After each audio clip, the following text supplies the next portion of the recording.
That sound can only mean one thing.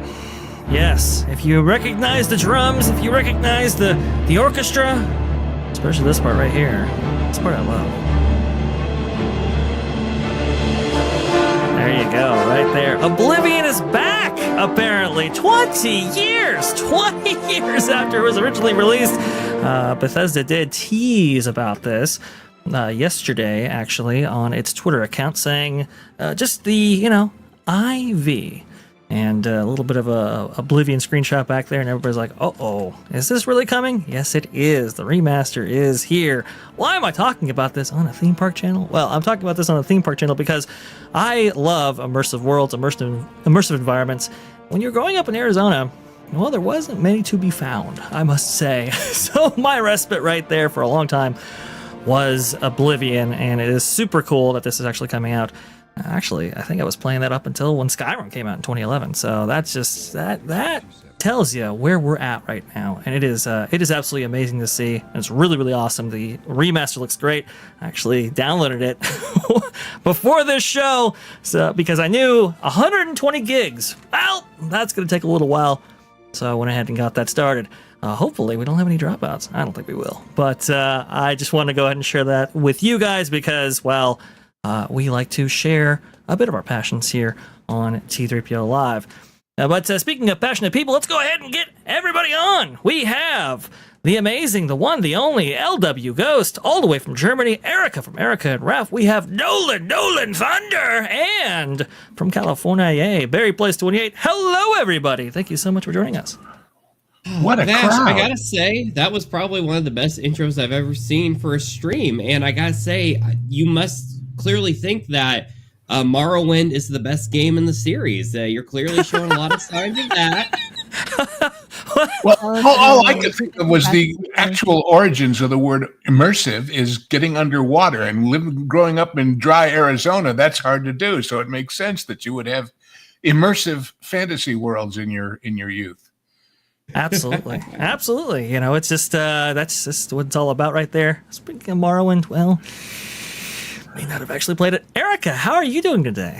How are you? I'm doing Yes. great. It's amazing to see you.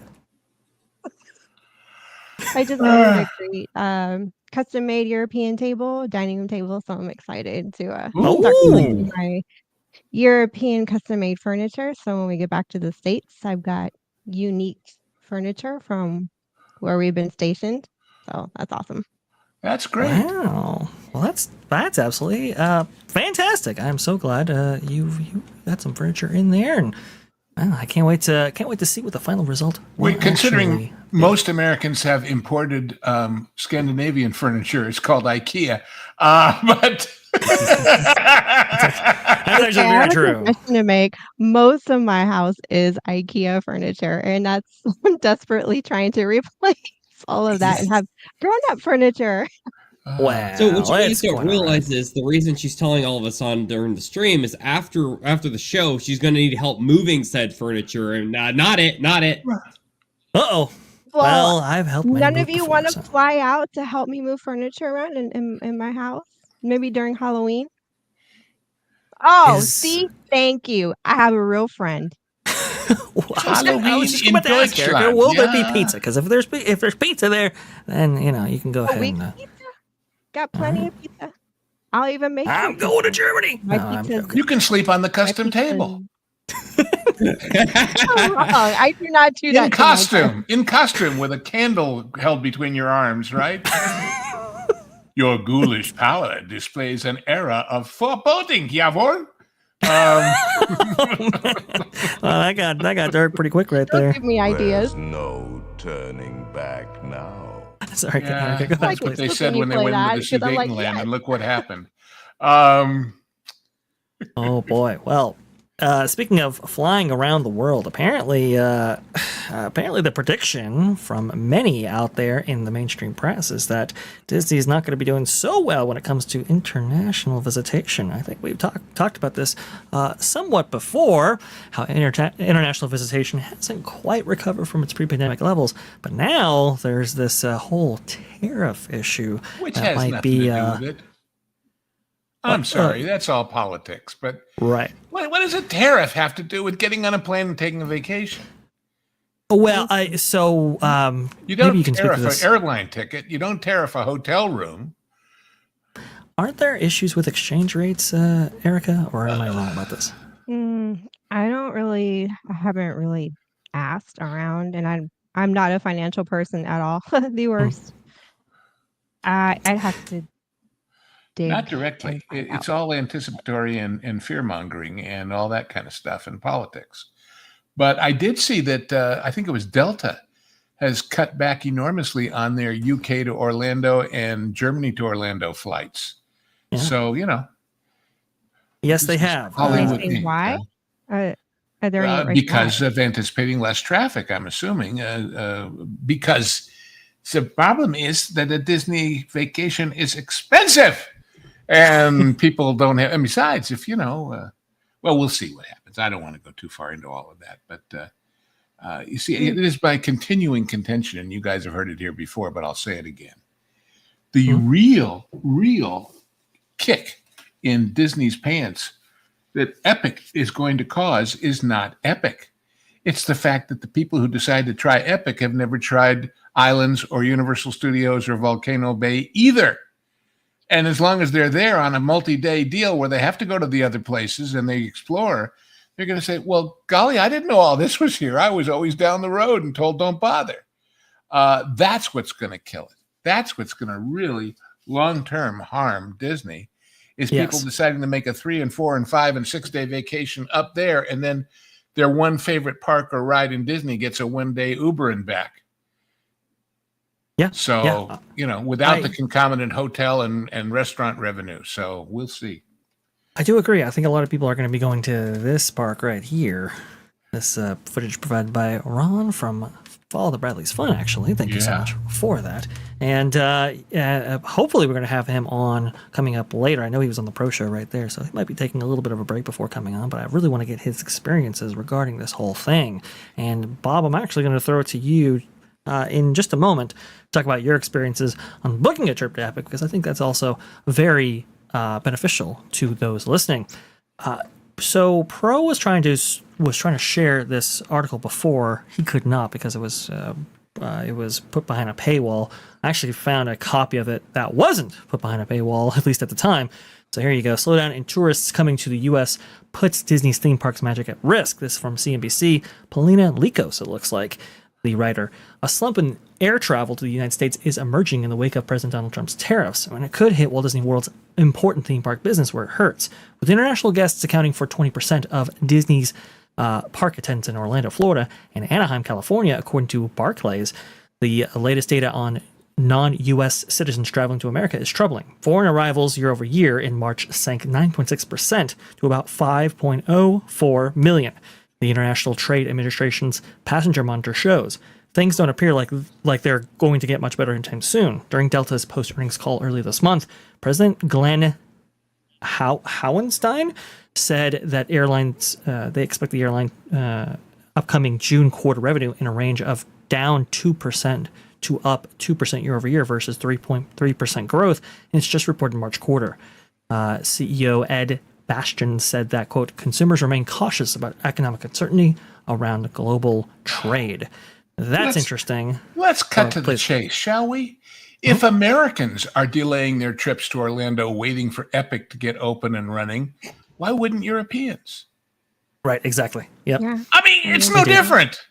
It's not about tariffs. It's about, golly, I was going to go see Disney again, but everything I read says half of it is construction walls and it's very expensive. Maybe I'll wait 6 months and go see Universal. Yeah. I think you're exactly correct. I don't see that helping out Disneyland or Universal Studios Hollywood or anything out in California, unfortunately. But I think that's why they're really pushing up the entertainment offerings. You have FanFest nights. You have stuff happening regarding Disneyland's 70th anniversary in order to make up the shortfall right there. Because Southern Californians may be saving and waiting 6 months to go to Florida to see Universal too. Indeed. So, That's actually a good point. Yeah. And speaking of that whole experience right there, Bob, I bring it to you right here because I know you are, you're in the midst of scheduling a trip out to Epic Universe with the help of Theme Park Wizard, by the way, who might be joining us today as well. Bob, your experiences regarding all of this. Oop, you are muted, Bob. I guess it would help if I'm unmuted. Sorry about that. So yeah,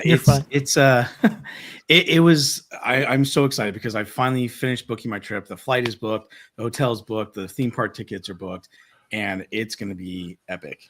Oh, wow. I like that term. Let me tell you something. I was planning this trip and I'm still thinking about possibly going to one or two of the Disney parks because I've never streamed over there in Florida.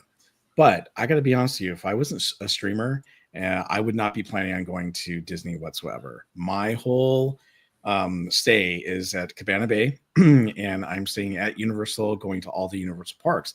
And here's something I didn't know until Wizard brought it up to my attention, because Universal does make it a little deceiving there, but we're going for basically like, what was it, 9 nights, 10 days, something like that.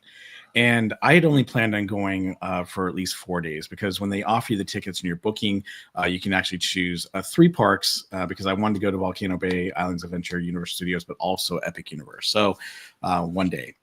But when I was looking it up, I mean, basically it was like 1, 2, 3, 4, 5 day ticket is what they offer you. Now there is one little click that you can click on for 15 days. Well, I'm not there for 15 days and I'm not an annual pass holder, so I'm not going to order tickets that way.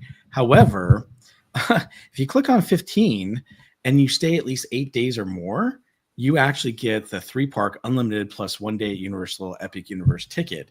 And it saved me $35 by doing that ticket instead of taking like the 4-day ticket. So little hidden thing there. But if you guys are going to go at least 8 days or more, definitely look it up. Click on the 15 and click on the 3-park unlimited plus 1 day Epic Universal or Universal Epic Universe.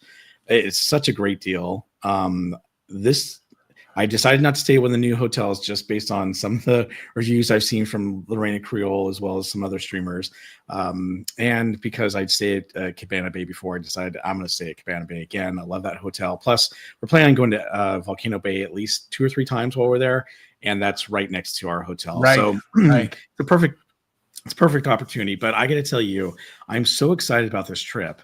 And like I said, if I was not a streamer, I wouldn't even think about going to one of the Disney parks. Now, I'm a little bummed because I only have 1 day at Epic Universe. And I was telling, Vash, I'm like, well, I only got 1 day. Am I going to stream there? Because I can't take the gimbal and the phone on the rides. But Right. I think what I may do just to make things easy is get the Express Pass, and that way I can get on all the rides I want to, and then I can try to do a live stream later for a few hours, something like that. But I am really excited to see all the videos coming out of Epic Universe, and I think it's amazing because of it, I'm going to be able to plan out my trip better than I thought I would, especially since I only get 1 day at Epic Universe. So I encourage you guys. The other thing that people on the east side of the country don't think about is that everybody on the west side takes all day getting here because of the time change.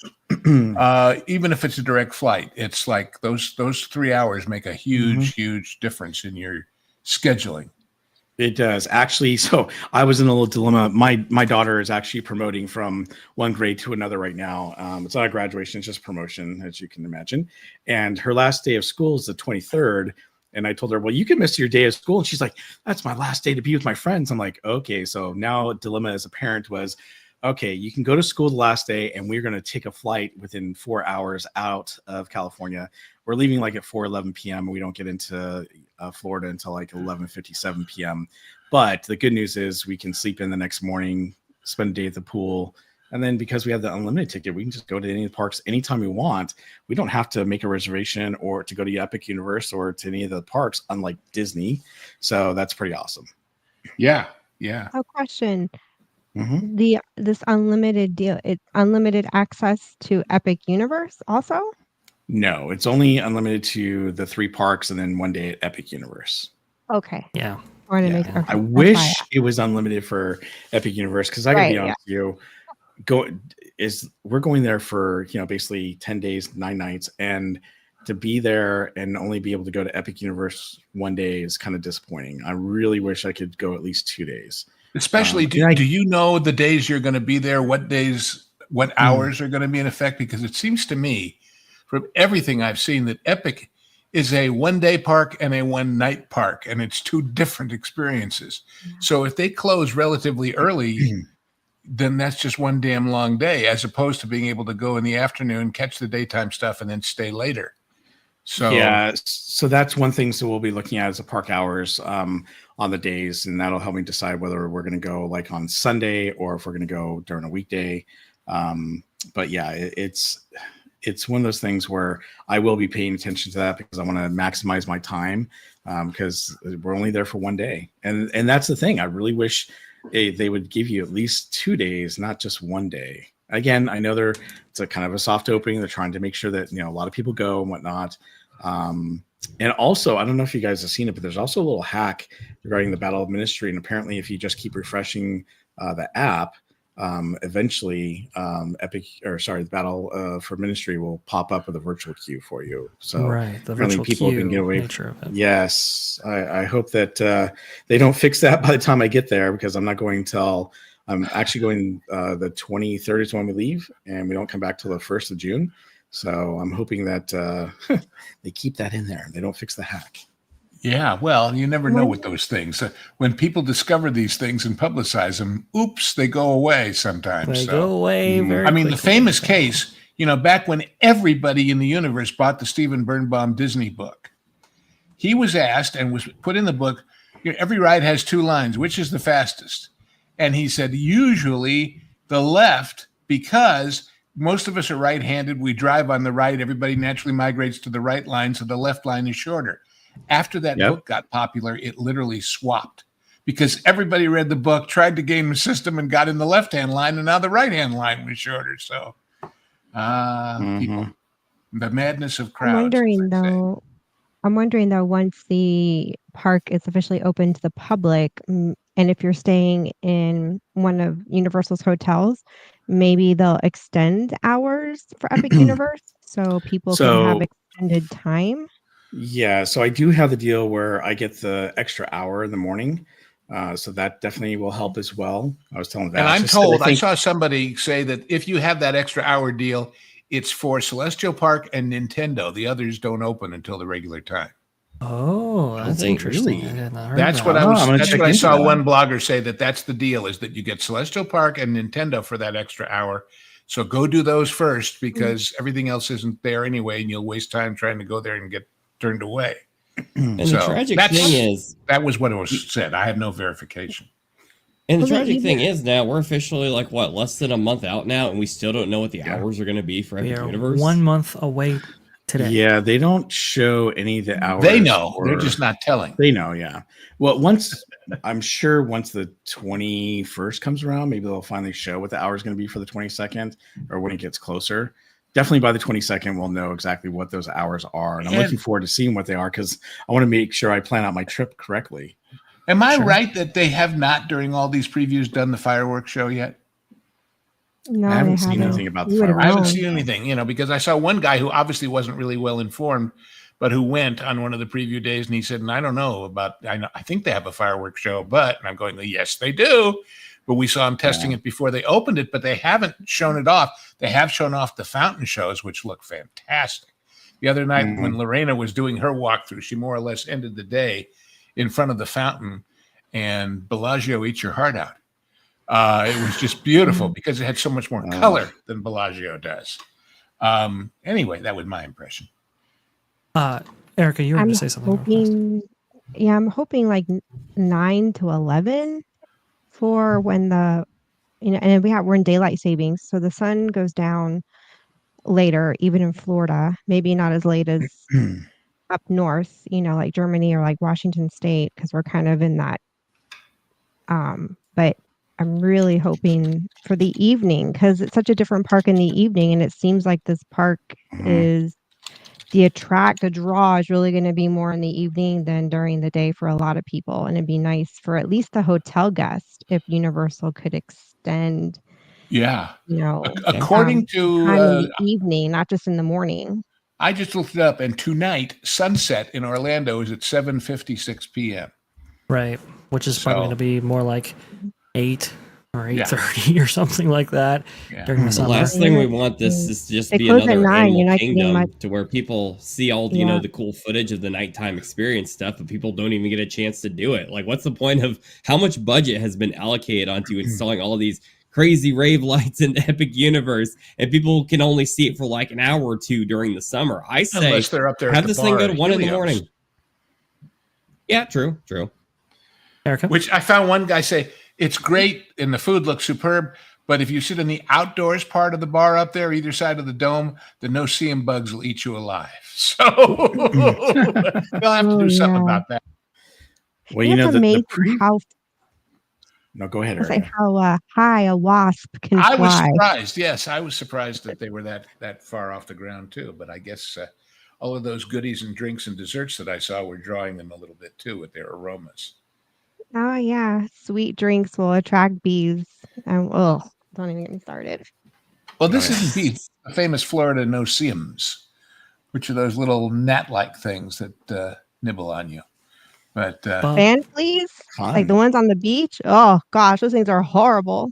Bob, you were going to say that something. reminds me about of. Do anybody ever see the classic Jack, the film The D.I.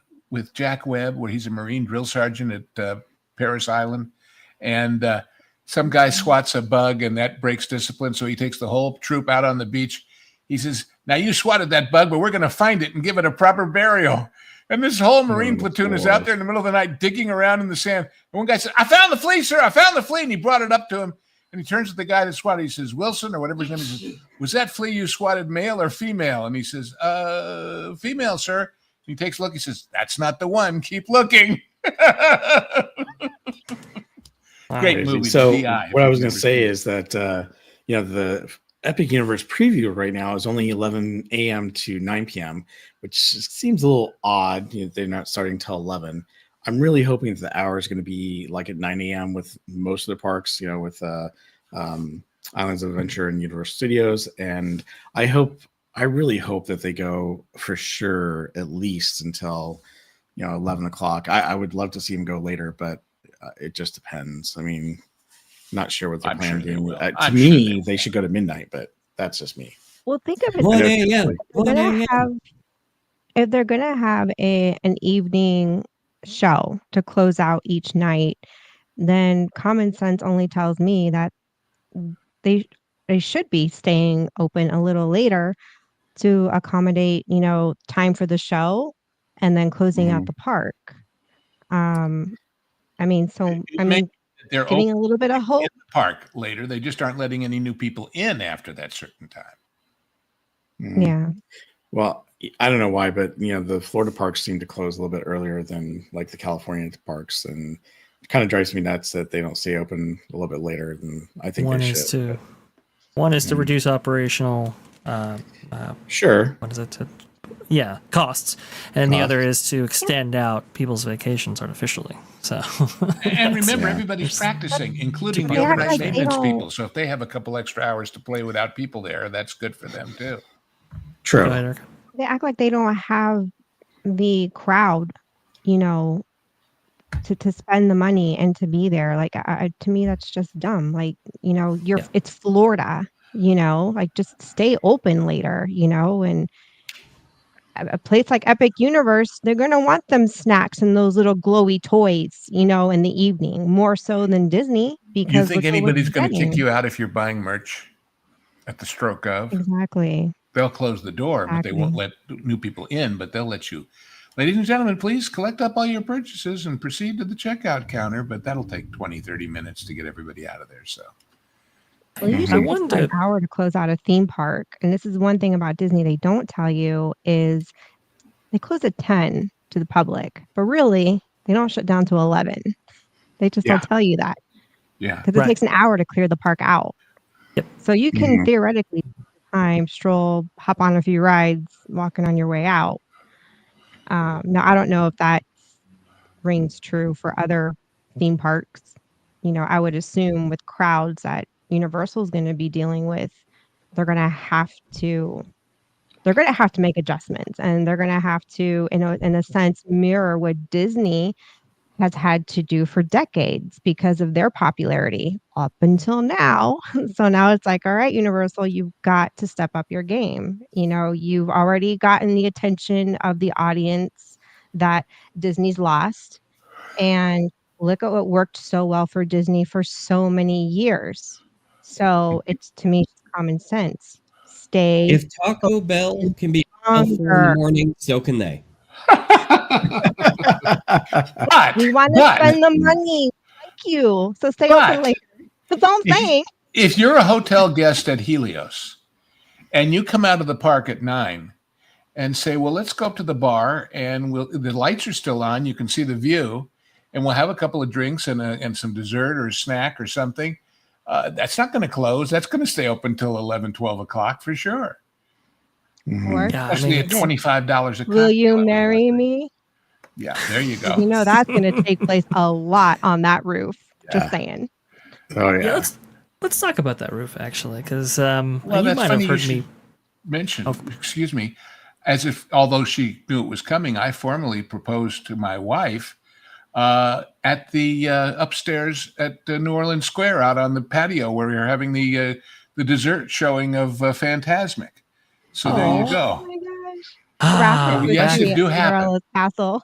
During the fireworks, we had a 9 o'clock reservation, and he proposed to me during the fireworks. It was just me and him, and it's sad because Disney's now in the tank, and it's like, we got all these, like, we didn't get married there because we couldn't afford it, but I got engaged there. We had our honeymoon there. Actually, we honeymooned twice there because we had a big vow renewal 10 years later, and my dad got to finally walk me down the aisle, and it's like we got all these memories with Disney, and Disney's just like wanting to say, well, we don't like you anymore. It's like, fine, why don't I But give you you'll this? always have Disney. You didn't before, and now you do. Because you wore blue and the Germans wore gray, and I like to think that you killed a man. It's the romantic in me. You're winning, sir. I'm shocked. And there's gambling going on. Well, speaking of elevated views from the Disney Gallery, I guess we're going to be looking at elevated views from the Helios Grand. Yeah. But this comes at a price. You may have heard me talk about this at that park place earlier this morning here when it comes to this bar here, and these prices, you know, they're a little bit up there for what you but get. you see that thing on the right? Wait, with the thing with the rose petals? Sure. You know how they do that? They take a real rose and they shoot it with liquid nitrogen and it shatters because it freezes, and then they sprinkle the petals over it. The guest actually claps the flower, and then the shattering from that actually is what presents that effect right there, which is pretty interactive dish right there. But yes, high quality ingredients all the way around, which is why some of these prices are as high as they are. But Heritage Still Crispy Chicken cheaper Wings, than for a cake example. bake shop. That's Yeah, true. well, That's a good point. That's true. But like the chicken wings, for example, that is $24 for 6 chicken wings. Okay, that's up there. Well, That's first of all, you're getting the view and the service. And second of all, it's so that's $4, $4 a wing. You're paying for that mortgage. There is an old time dance called a buck and wing. So, anyway, I wouldn't char an octopus for $25. Thanks, but no thanks. But Wagyu beef sliders, on the other hand,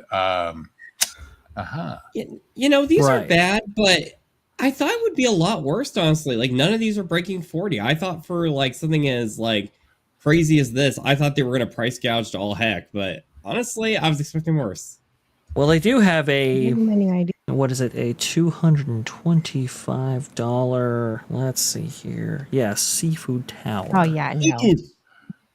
So, you wanted the big seafood tower, you could have yours for just for the how low many price of $225. guests would enjoy that with a $25 cocktail each? And after a second one, they don't care. Order another one. Put it on my tab. Looks like we have somebody who has made their epic, triumphant entrance right here. It's Ron from Ron. Follow the Price is Fun. Hello there, Ron. I don't know how epic my entrance is. I had to quickly grab a biscuit between shows. Ooh, biscuit. Well, you did send me some photos of some delicious pizza right here from this from the what is it, Moon Pizza Moon? Pizza Moon, as opposed to Pizza Planet. So you know exactly what they did there with that name. Georges Méliès eats your heart out. But in their defense, they do have a celestial theme. So They absolutely have a celestial theme. I mean, that's look. I know for a fact, because I know one of the people that was an Imagineer from Disney, and then she came over to work on the project. You know, she's told me that there's all kinds of. You're going to see a lot of Disney-esque homages or just touches or whatever you want to call them. They took a lot of what they were going to put into Disney and they put it into this park. So I just know that. I'm going to call it the middle finger without it being the middle finger. Yeah, it's like when a cast member. Who cares? Who cares? It's like when you're at Disney and a cast member gets mad at you and they say, "Have a magical day." It's kind of like that. Now, about this question of the prices of food and things, I used to have a dear friend whose name was Roger Pagozzi, who was the executive chef at the Biltmore Hotel in downtown LA. And he told his food and beverage manager, "I want to put a pizza on the menu in our high-end restaurant." And they said, "You can't do that. We can't make enough price on a pizza." He said, "You want to bet?" And he put imported Scotch salmon and he put special cheese. He said, I can make you a $50 pizza easy, personal pizza. And so there's always ways, but usually what you're getting is higher quality ingredients and people who know what to do with them. So that's a net win to me. Yeah, I think, look, and I've heard great stuff from Pizza Moon. I've heard great stuff from a lot of the food offerings actually at Epic Universe. In fact, the thing that seems to be most popular, and maybe you can speak to this for just a moment here, Ron, but apparently it's those Those cones, yes, from Isla Burke that had just everybody raving right there. Now you tried out the what is it? The PB&J pork the PB&J, one? which pork, bacon, and jam. And it was it's actually like a bacon jam that's on top of it. Sounds good to me. Yeah, that wasn't it. No, that was a picture of your not stomach after you eat it. Here we go. It was That's fine.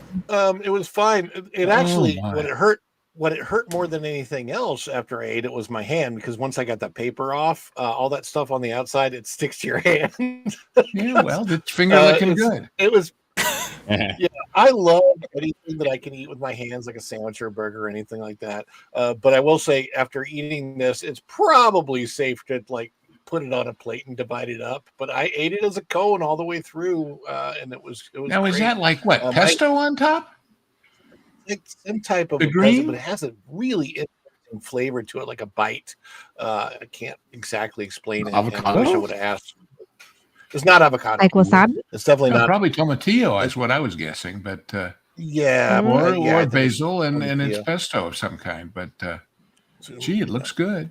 Maybe it's but green. The pork, the barbecue pulled pork was throughout and had bacon and macaroni and cheese. I mean, it was really good. Boy. And I think it was $15. So I think that whole, it's not. But that's that's a pretty sizable chunk of food for that price. Right. That's a good deal. It isn't it's a little narrow cone. That's sustaining, is what I'm saying. That's lunch, that and a drink. Yeah, it took me 20 minutes to eat the thing. So I believe it. It's a really good amount of food.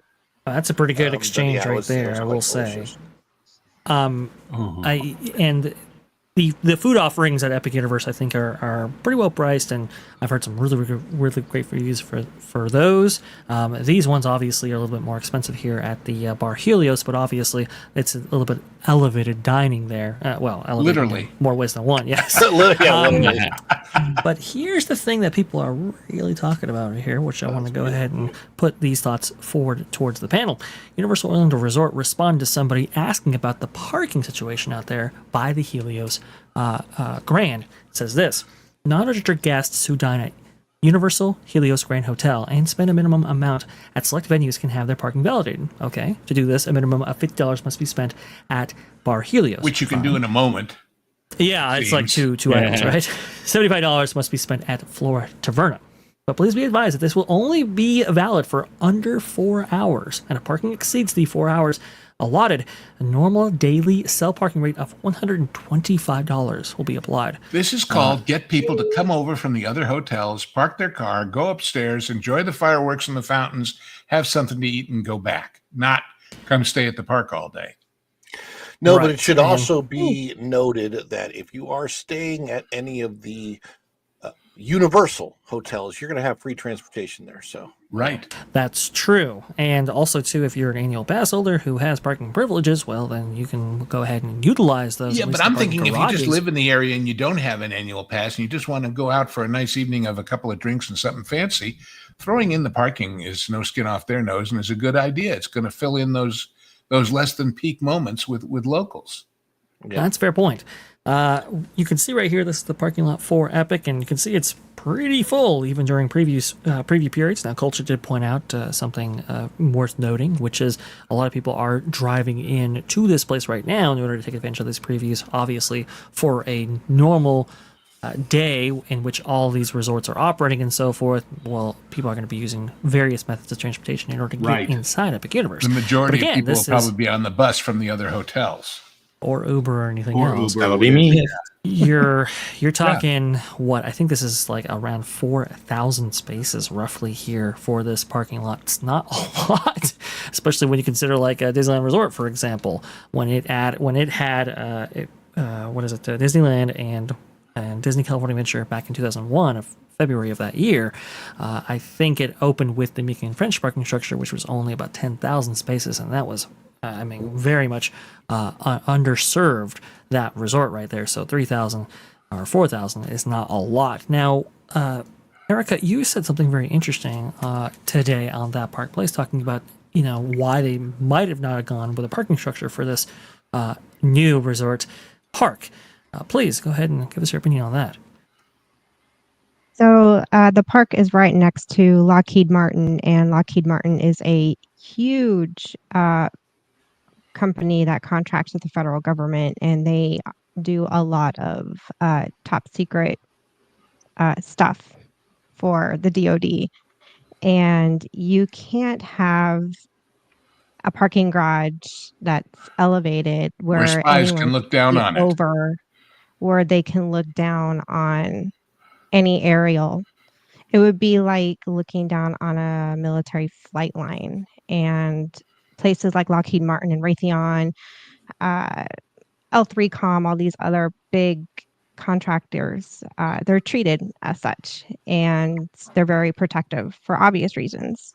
The properties are used for all kinds of stuff. I'm not going to say what, but you just can't have people wandering upstairs because you just never know what cray is going to go up there and have ill intentions.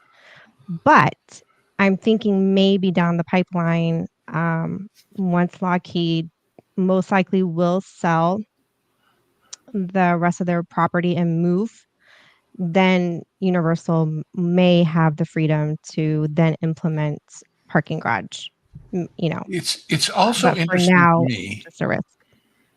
in that previous shot where you showed the lot very full, but that darker shaded lot and the one with the there empty. I'm assuming that's some kind of preferred parking lot because it's closer to where the entrance and the buses and everything are.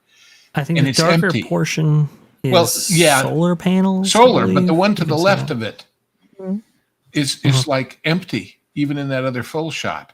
Yeah, And that's I'm probably premium thinking parking. you probably had to pay extra to park there, but I guess if you got the park for free, you weren't going to pay for that either. Or I don't know. I mean, did they charge Is the that guests for the free disabled parking? previous parking? Yeah, could be. I thought there was a diagram of the parking and how it's actually divided up. Let me see if I can actually find that in the background here.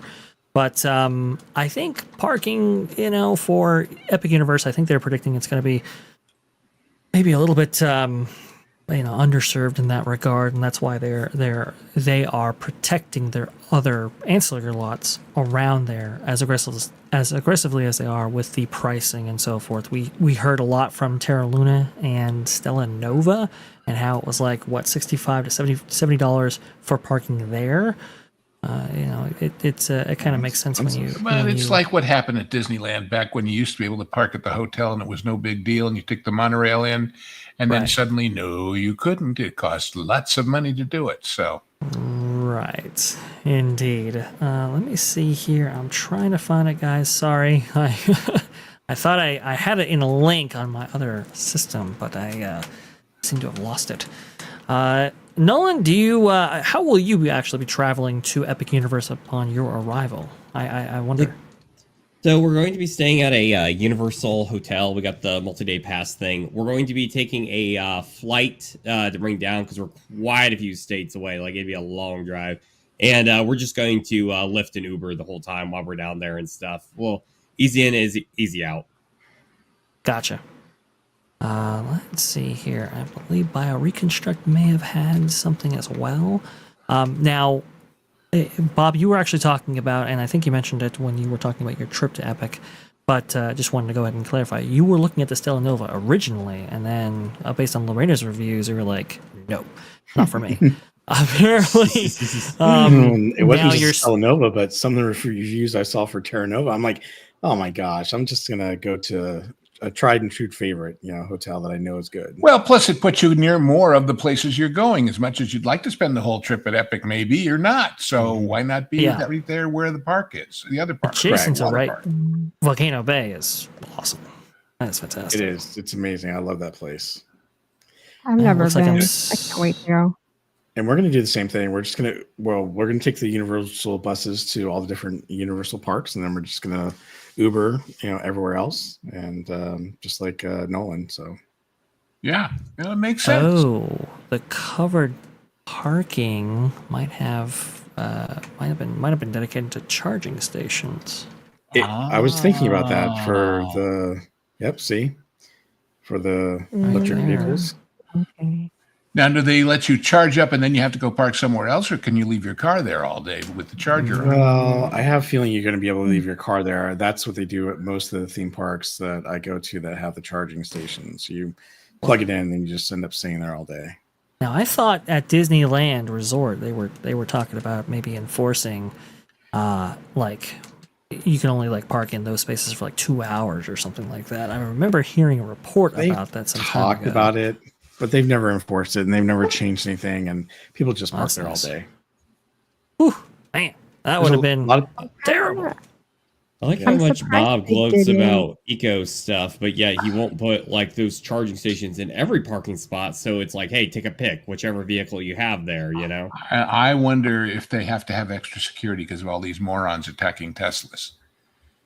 Because if your car's there all day unattended with nobody in it, just sitting there purring along, the bad guys may, I hate to say it, but that's what they're doing these days, right?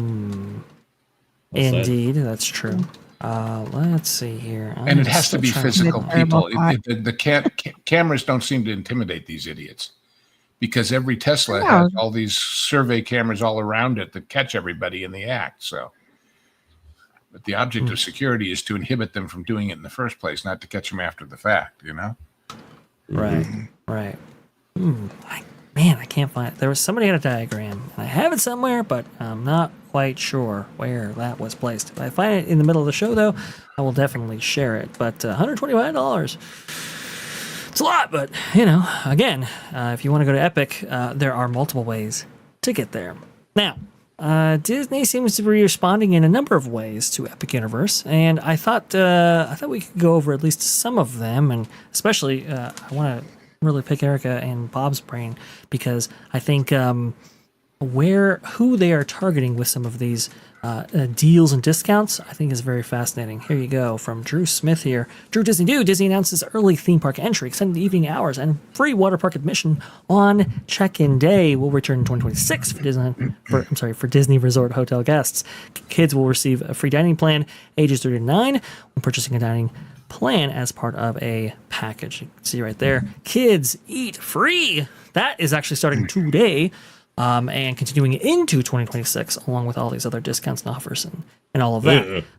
But to have, early entry and extended evening hours for Walt Disney World Resort, I think that's pretty awesome. And kids eat free. They're targeting families once again, a demographic that they haven't targeted for quite some time. What's your guys' take on this? I have a question on that. Oh, go for it. Go ahead, Erica. What's the specific early entry and after hours that they're offering? I'm just curious. They haven't added that much in terms of details doing it right, for that.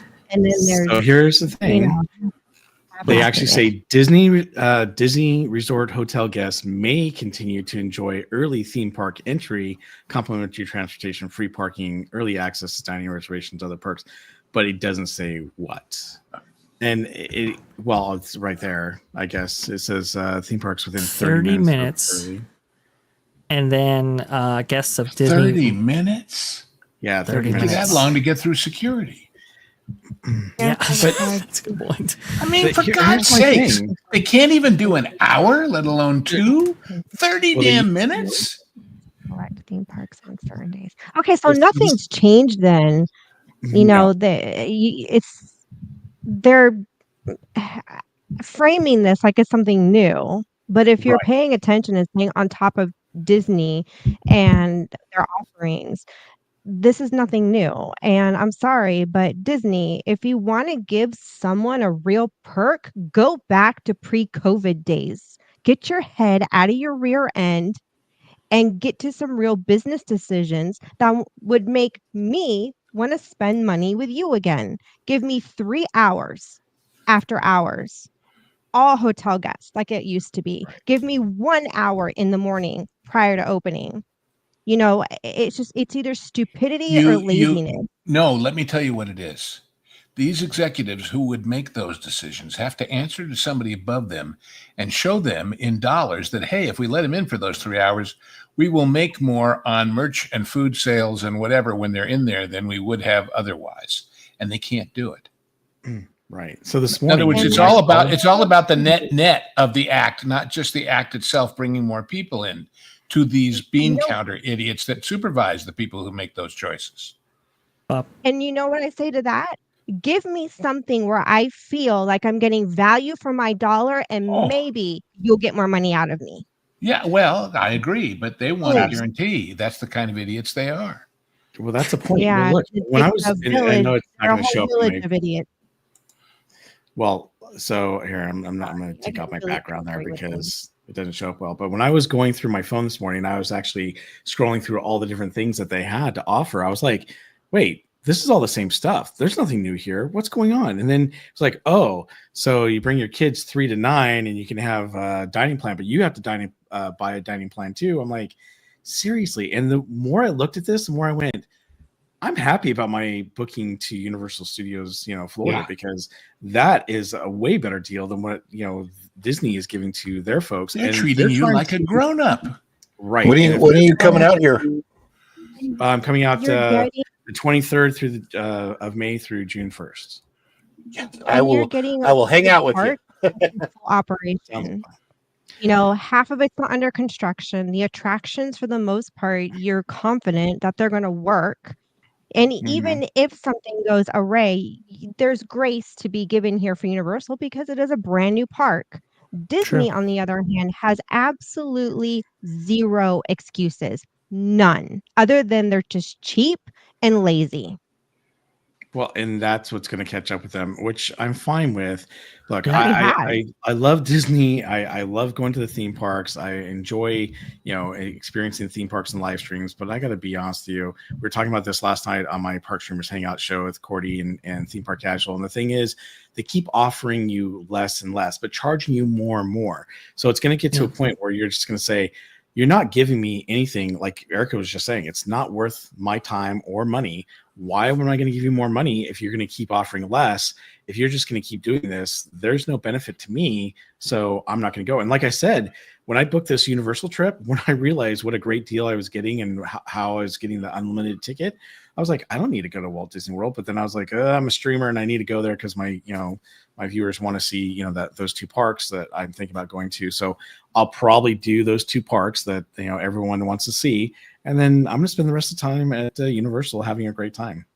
I remember Not to talking to you about this. mention a lesson Disney. Sorry, Vash. A lesson Disney can learn from this is when you have people like in Bob's situation where they're like, "Man, I'm saving a lot of money on this trip I'm taking." That means when those people mentally feel like they're saving more money, they're more likely to buy 4 extra things at the Nintendo merchandise spot in the theme park.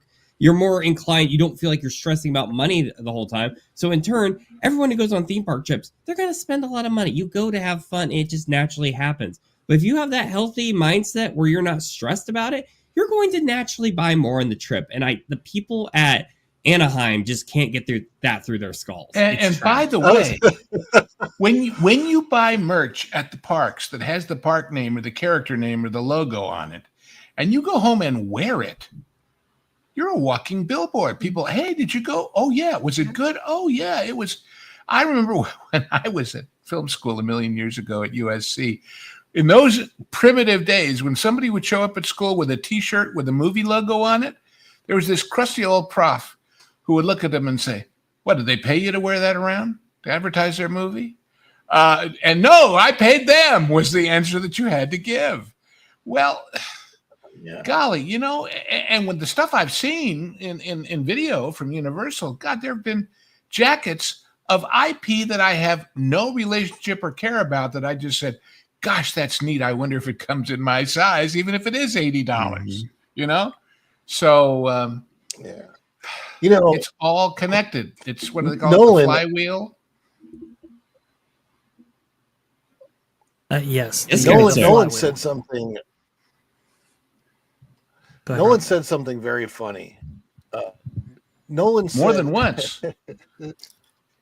Yeah, he said if Disney could learn, which is hilarious to me because it's very clear that for the last 15, 20, 25 years under Bob Iger's leadership, they are literally either learning nothing or they are learning all of the wrong lessons. They're And unlearning like what they Bob, used to know. but like Bob, I love Disney. And they have something very special at Disney World, and Walt said it best himself. They have land. They have not utilized, like during the Eisner Wells era, they utilized the land very well, but recently it's like this, their reluctance to use the land well and build new things, or plus up the Magic Kingdom with original stuff, which would be great. They just haven't learned, and it's like I've said, they should not respond. Their response to Epic Universe should not be, "Hey, let's put more IP into the Magic Kingdom." That is, to me, very much the wrong response. To me, the right response would be, let's do something innovative and create something brand new in the Magic Kingdom that's original IP that's never been done before in any park. How about that? Like they used to. The answer would come back like what? And then there would be a blank look on their faces because these people can't imagine anything new. Which is so funny. From the company that touts itself being all about stories. And to play on the joke earlier, Vash, my response would be, no imagination, huh? Yeah, exactly. that's some imagination, huh? Now Bob was telling me about his trip and going out there and booking something for Epic and including an 8-day package and so forth. Originally I think it was a 9-day trip and you were going to split your time between the two resorts, and now because of one, the discounts that Universal is offering, but two, just because of how good the product that they are offering in the form of Universal, Epic Universe, and all that. Now you're spending, I think 8 days at Universal and maybe 1 or 2 days at a Disney park. Bob, your experiences with that? Yeah, so originally I had planned on just doing the 4 days, because that was kind of the deal. And the thing is, my family loves to relax. They don't want to go to a theme park every single day, so I totally understand that. So, but I felt like we were kind of like, well, I'm going to go to at least Walt Disney World and maybe Animal Kingdom, 1 or 2 days, and then the other 4 days I'll go to the Universal parks.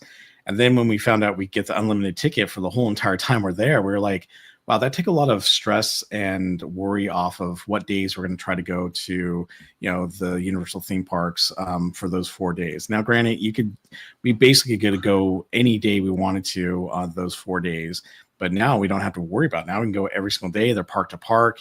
And to me, I was like, well, why even go to Walt Disney World? I got this park to park thing. I can just do whatever I want when I want, and I love it. And we can relax and take it easy, even at Volcano Bay, because it's including Volcano Bay with Islands of Adventures and Universal. Again, if not to mention, Bob, channel, not to mention, if you really want your fix of Disney stuff, you can go right over to Universal Studios and do the Simpsons ride. So you even get Disney within Disney. Yeah, and Spider-Man, and so that's the Hulk. That too. Yeah, but that is my only issue. And Ron, I'll have to follow up with you on this. But streaming at the Universal parks is not as easy as it is like the Disney parks. So because they don't let you take a lot of your phones and gimbals on the rides. And so to me, I'm not planning on doing as much streaming at those parks. I'll probably do a lot of B-roll and post that stuff later as shorts or videos. But for the Disney parks, it is very easy to do so. But my whole thing was, what? If I didn't have my channel, I wouldn't even think about going to Walt Disney World this whole entire trip. I'm only thinking about it because my viewers, said they want me to go, and so I'll go at least 1 or 2 days. We'll see, and that's it. The rest of the time is going to be at the Universal parks, and but just you will relaxing. still come home after that day to your Universal hotel for a Universal nightcap, for a get up in the morning and go to the water park. It's being based somewhere matters. And, I keep beating a dead horse with this, but I'm telling you, what the major impact of Epic is going to be is introducing a lot of Disney-only people to islands and to Universal Studios and to Volcano Bay. Right. Yep. Yeah, never that's went up absolutely there true. before at all. I do want to mention something to Bob about Epic specifically when it comes to content creators or influencers or whatever the heck they're calling us these days. Look, I very, very specifically asked several team members, security, park management, everybody. I said, I don't want to break any rules when it comes to filming, streaming, any of that stuff here. So please let me know what it is that I can do. And they said, hey, unless there's a sign in front of it that specifically says you cannot film here or on this attraction, you're good to go everywhere. So I've never done this because I never could do it before. I was able to film on, I think it was Yoshi's Adventure, because it's a very slow kind of, it's not really a dark ride. It's indoors out and outdoors, but you can film a complete POV on it and be completely okay. And I think some creators got special permission to film like Ministry of Magic and stuff. I don't know all of them, but they're much more friendly with content creators, because I think they've learned from Disney. So I have a very strong feeling that over the next 2, 3, 4 years, you're going to see a major shift from the Disney content creators, a lot of them heading towards Universal and doing a lot more content creation and live streaming from the Universal parks here in Orlando. They're just making it friendly for them. And on that point, we have talked forever about how Disney hasn't done enough to answer this, to anticipate it, to get the public back. But if you were a Disney Pixie Duster content creator and you realized which way the wind was blowing and you started doing more and more Universal, what can Disney offer you to get you to go back to your original predomination with Disney? They haven't got anything. Another goodie bag, a popcorn bucket, for God's sakes. What can they offer you? The free cruise. The free cruise is what they're going to give people. Oh, wow. Yeah. Hey, that's until Universal gets their own cruise line. Public. Indeed. Well, Disney is. Go ahead. Sorry. Well, you guys are there. If you can, hit up a Publix grocery store and get one of their subs and a slice of cake. You will thank me later. Oh, and their fried chicken is. Oh, their Cuban sandwiches. The Cuban sandwiches. Lorena and I went crazy about that. No, they're good. I live between 3 different Publix. If you want a Cuban sandwich, drive to Tampa. Wow. And I mean it. Make it a day. Go into Tampa and go to.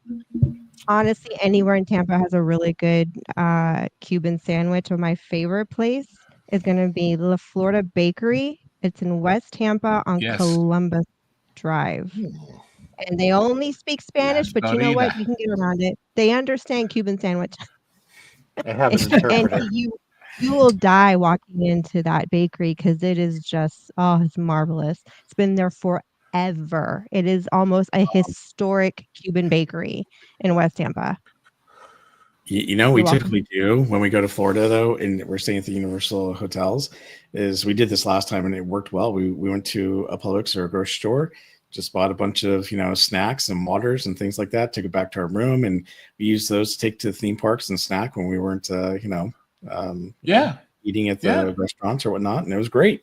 So why not? I wish we were there. Oh, go to the beach. I mean, you're there in the prime time of I wouldn't go to Daytona. Maybe I fear on the East Coast, maybe Venice, I think. I don't have time to go to the beach. I'm going to be going to Universal Parks. Yes. And they're in a water park. For God's sake. Volcano Bay has a beach. Yes. Well, that's like a vacation. Clean water. Soak in the salt water and the warm. And the sharks and the plankton and the kelp. Oh boy! So many. I haven't been to the beach in like 2 years. That's horrible. What's wrong with I know. you? I live here and I haven't been to the beach in forever. That's ridiculous, Ron. I will say a this: fruit bowl from Publix, a sandwich, and you sit on the beach. Oh, and you gotta have a mateba. Let me tell you, you just can't have a Cuban sandwich without the mateba. It's a Spanish soft drink. And let me tell you. Oh yeah, okay. You'll never want to leave. You'll be like, all right. We got this. I will say there's a new attraction opening with all that. It's called Carb Sugar Rush. One more comment. You don't do anything. You just sit there and trip in a semi-comatose. Something good about Disney. since people Please. always rag on us for not. Okay. I just need to go and Disney's meet you. Vero Beach. Ron, go ahead, please. Disney's the next Vero subject. Beach Resort. I've never ever had a bad experience at Disney's Vero Beach Resort. So it is a DVC resort. It is timeshare, but the difference between Disney's Vero Beach Resort and Walt Disney World, and I actually think that they're technically maybe the same employer, but anyway, it's different. The employees there, the cast members there, they're all family. They're very isolated, and they're separate from Walt Disney World by 2 hours almost. So it's a very different feel that you get when you go there. You really get the over and above cast member service when you're at Disney's Vero Beach Resort. It's a corporate version of a mom and pop hotel. The people all feel like they're family together running the place and making it good. Yes, they do. And it heard. feels like that. And the Wind and Waves restaurant is fabulous. The chef, I noticed on my, what was I there for? My anniversary we were there for our 10th anniversary, and I wanted the what is it? Swordfish. So the swordfish was a special the night before our anniversary, and they didn't have it on the menu at all on the night of our anniversary. And the chef went out of his way to find a piece of the swordfish in the freezer and cook it up special for me. Very personalized service. It was awesome. And I've never had anything bad to say about Disney's Vero Beach Resort. And so it is, I love that beach. I have a whole big vlog on it on my channel, and it's every memory I have there is good. And that, by the way, I think is the key to any of this. The whole point is that you want to go out of your way as a service company to make sure that you are doing everything you can to have the families that come to your place have good memories when they leave, so that they'll talk about it for years, no matter what vacation you're going on. If it's a great vacation, you're going to talk about it forever. And in this day and age, when there's so much general press coverage all over the country, all over the world, about how crazy expensive it is to go to Disney, when you come home from your Disney trip and your neighbor says, "So how was it? Wasn't it insanely expensive like I've heard?" If you can't honestly say, "Yeah, but it was worth it," they've got a problem. That is very true. And especially if you have a bad trip, well, you end up telling 10 people versus a good trip. You end up telling maybe 3 people. And that's really the big However, difference right there. since we are always accused of being nothing but negative stories about Disney, one of the most positive Disney stories came out this week. And I just got to repeat it again. ESPN made a deal with the Savannah Bananas, which is the most wonderfully entertaining minor league baseball team on the planet, to cover 10 of their games to make up for the fact that they're having a little fight with Major League Baseball. Vash, go find some Savannah Banana footage, or folks, just go YouTube it. These guys, I mean, it's real baseball, but it's real baseball plus. And it's Savannah, Georgia. It's their minor league team. And God, are they just brilliant showmen. Brilliant showmen. Well, ESPN notwithstanding, I actually want to talk about something a little bit different. And yes, we do dog on Disney a lot because Disney keeps making bizarre decisions. And this one, more bizarre than ever before. I think that you're going to have a lot of fun with this. So here you go. Disneyland Paris hosts Coperni's Paris Fashion Week show. It's October 2nd, 2024. Oh, boy. Well, People, if you're not sitting down, sit down. Yeah, you might want to sit down for this one. Andy, if you have an Sikowski. adult beverage, you better take a slug first. This is going to blow your mind. If you're drinking water, make sure you swallow that water because you're about to spit it out. Yes. So, yeah, Disneyland Paris hosted a fashion show for the very first time in its history, from what I could tell anyway, which is watching that model. It's very. It was very illuminating, and they haven't done anything like this little before. Fireworks pun there, illuminations. Yeah. You can see right here that you got the characters out there. They're getting all into it right there for this Coperni fashion show. And you can see right there what kind of fashion Coperni actually specializes in. Well, this was all in the lead up to a partnership between Coperni and Disney to release a line of exclusive merchandise at not just Disneyland Paris, but also it's available right now at the Grand Floridian in Walt Disney World, and the D-Lander shop, a new shop that just opened at the edge of downtown Disney in California. Show the And shoes. I'm getting to the shoes. Yeah. I'm getting to the shoes. Now, Just I'm going to wait. play this video of the shoes unboxing right here, just to give you a little taste, a little flavor of what Copernic has been cooking up with Disney here. Now, I want to go ahead and play this unboxing. And for all of you out there, you can look at these shoes. How much would you pay for these shoes right now? $20. $0. They're ugly. Oh, Yeah, I mean, astoundingly realistically ugly. speaking, if I'm like buying for someone, I'm like, okay, 20 low end, 40 on the high end. Like that's Oh, realistic, hold your right? breath. Those are like $500 to $1,000 pair of shoes, I'm sure. Oh, hold your breath. Oh, More Yeah. Well, how about paying Drum roll, please. $1,200 Oh, for those shoes? wow. I wasn't the far off. wallet is crying. And as Henry Ford used to say about the Model T, you can get them in any color as long as it's black. Yeah, exactly. Well, if $1,200 pumps, don't do it for you, well, how about a $1,000 long sleeve T-shirt? That's really something right there. Anything on it. An You make one of these $820 stupid bag workers with that. mouse ears on it. I mean, come on, this is really something right That here. is Come on, ugly. idiots. Isn't that just Okay, a Mickey all right. Mouse sweatshirt that's been bedazzled? Yeah. Okay. Yeah. And Well, how Don't about a get me wrong, $740 tote? I mean, does that suit your fancy right now? so Go ahead. aren't Right. those little Love wings on the cookie. shoes reminiscent of the original Flash helmet? And is that a copyright issue east and west of the Mississippi?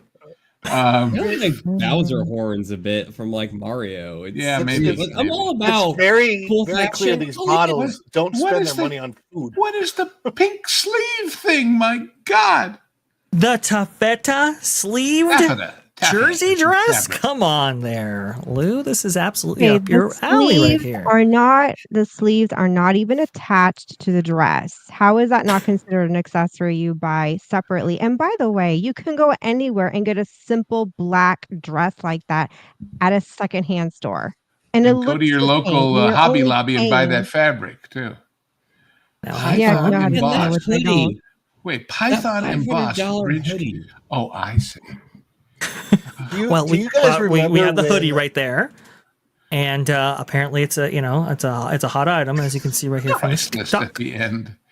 Yeah, they're promoting Maleficent, which is the villains. And here you've got Princess Aurora. They're promoting her.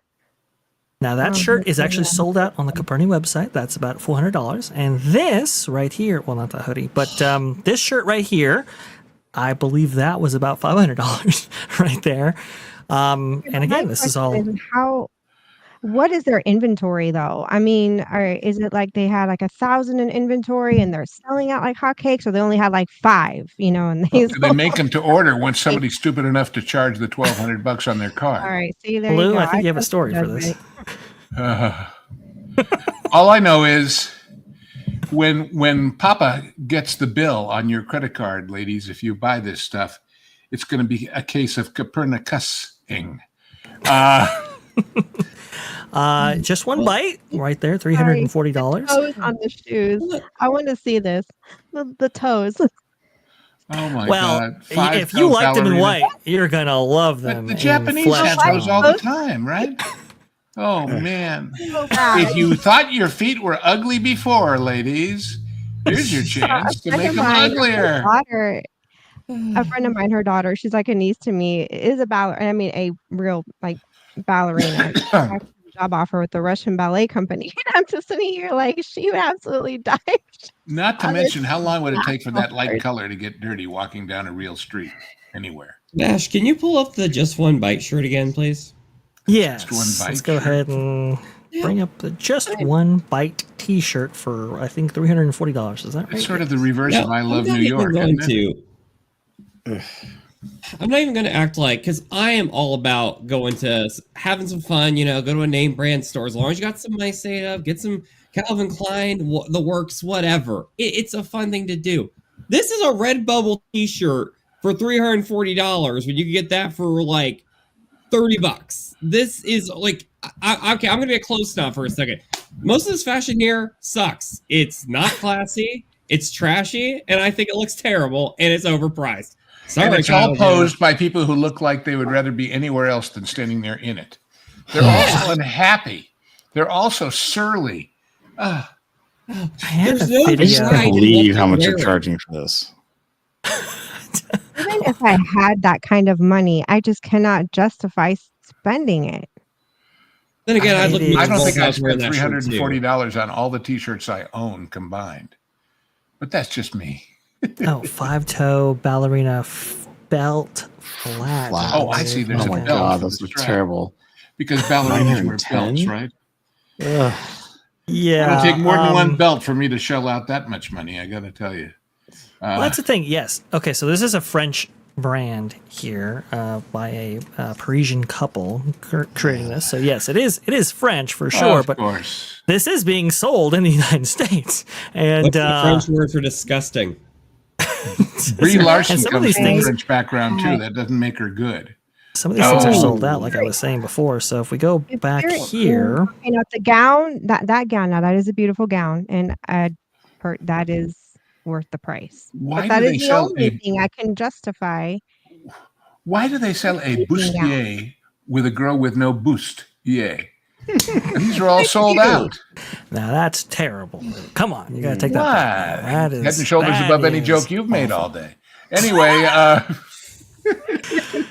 Well, you have the boxy T-shirt right here for $340. sold That's out. too. Sold out. We sold the one that the girl's wearing, and we sold out. I call Indeed. bull on them being sold out. I think they're just saying that. They're sold They're out. So they selling their brand. make a purple one and Make bring it it out as new model, exclusive, special, exclusive, limited time only. Let me see.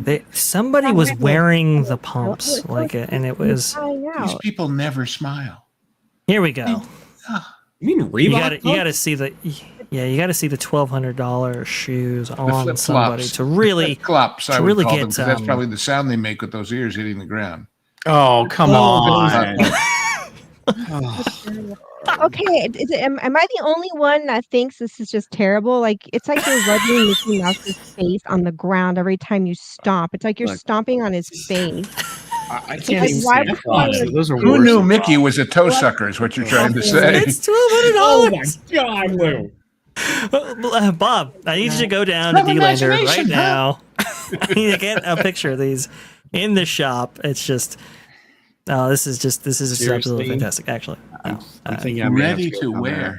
Oh, jeez. Pret-a-porter. They're not even exclusive or designer. You need to right? record Ariel's reaction when she sees some of this stuff because this is really something right here. You know, I at this stuff.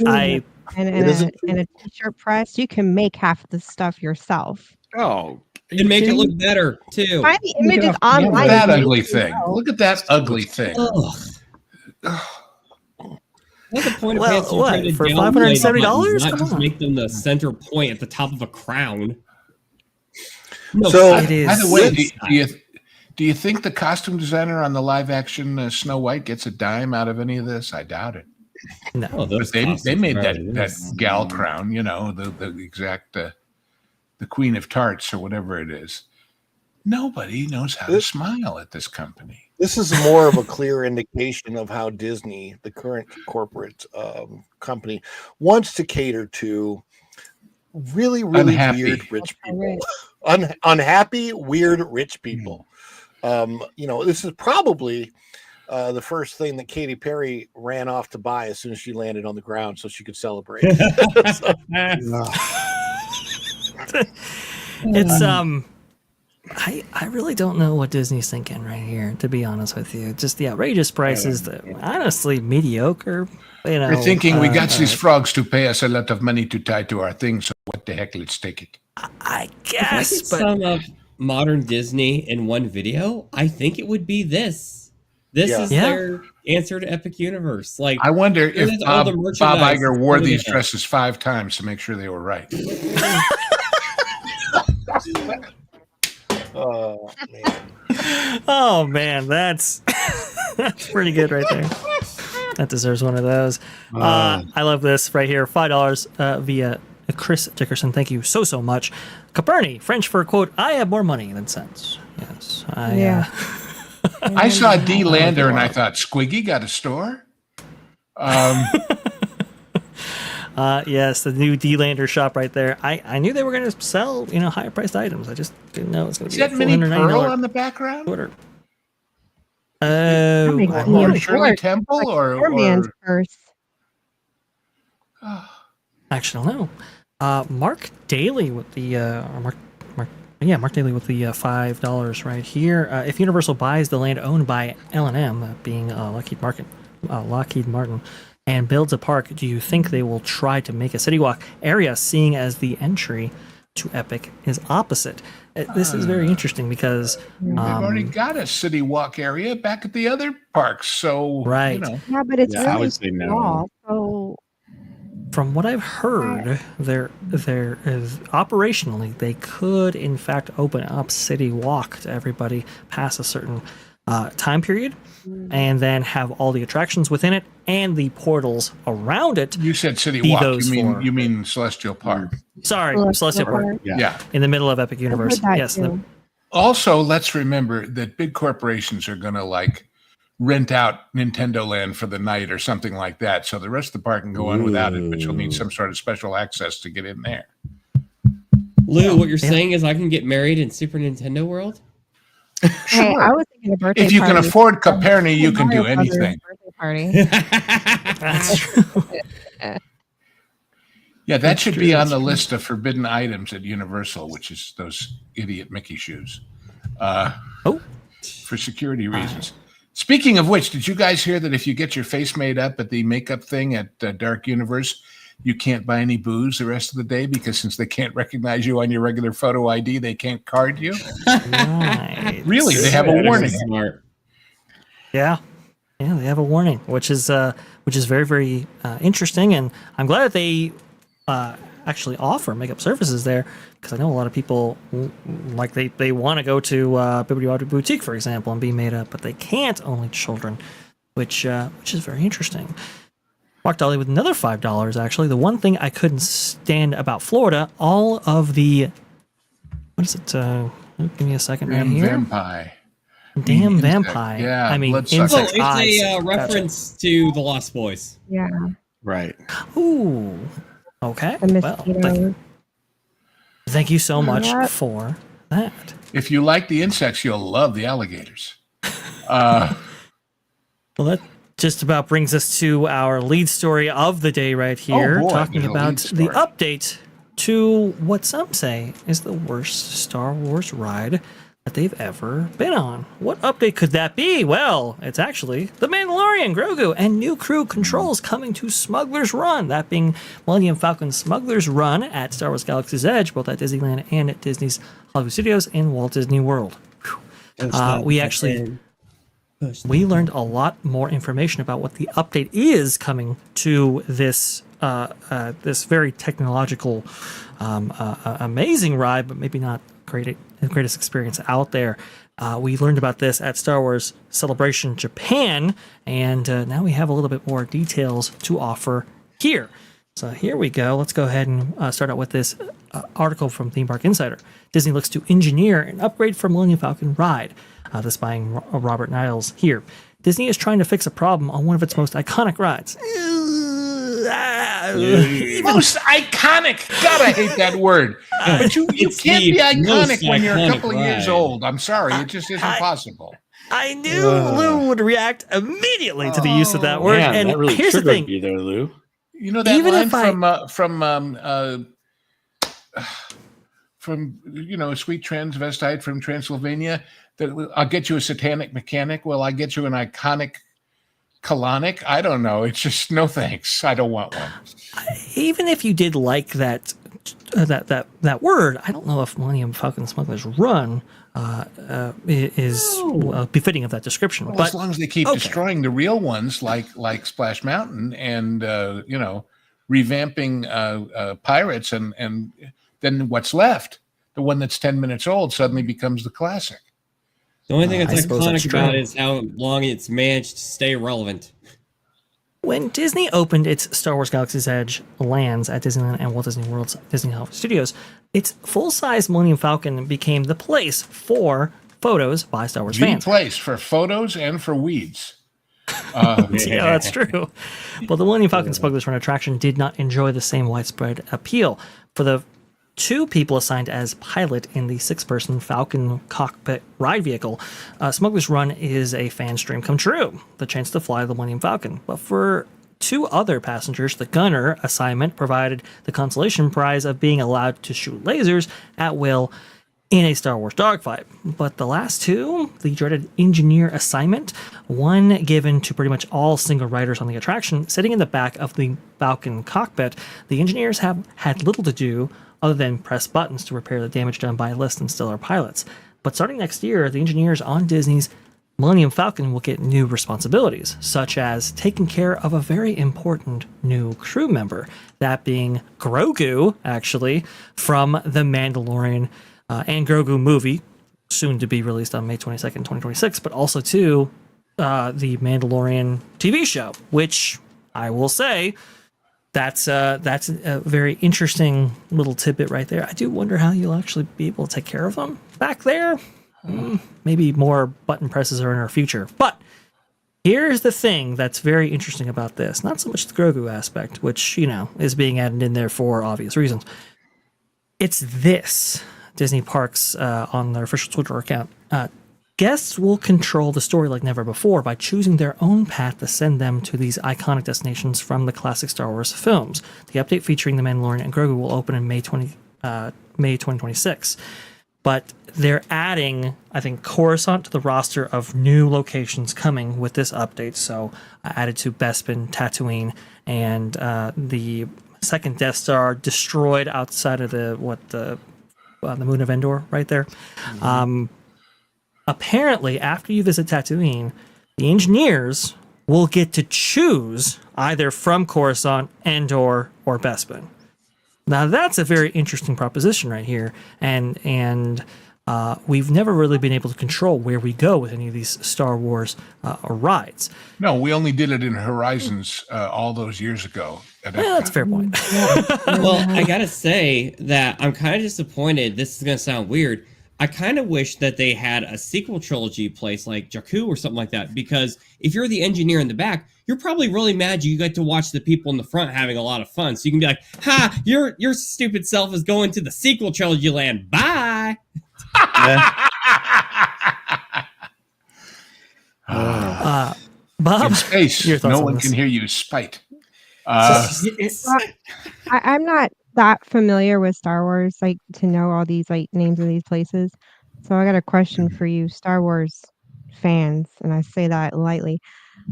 Are those places part of like the original canon? Like, is it stuff you like, Yes. or is it? Yeah. Oh, okay. Yeah, so The most iconic Tatooine is basically the desert planet of the Star Wars universe, and it's featured in 5 of the first 6 films right It's there. the So Walmart there you of go. Star Wars. You end up there whether you want to be there or not. That's true. Okay. And Bespin So, being Cloud my City next- as seen from... Oh, go ahead. My next thing for Star Wars fans, I kind of predict people fighting over which place to go to. Usually it's the pilot. I want to go here. No, I want to go here.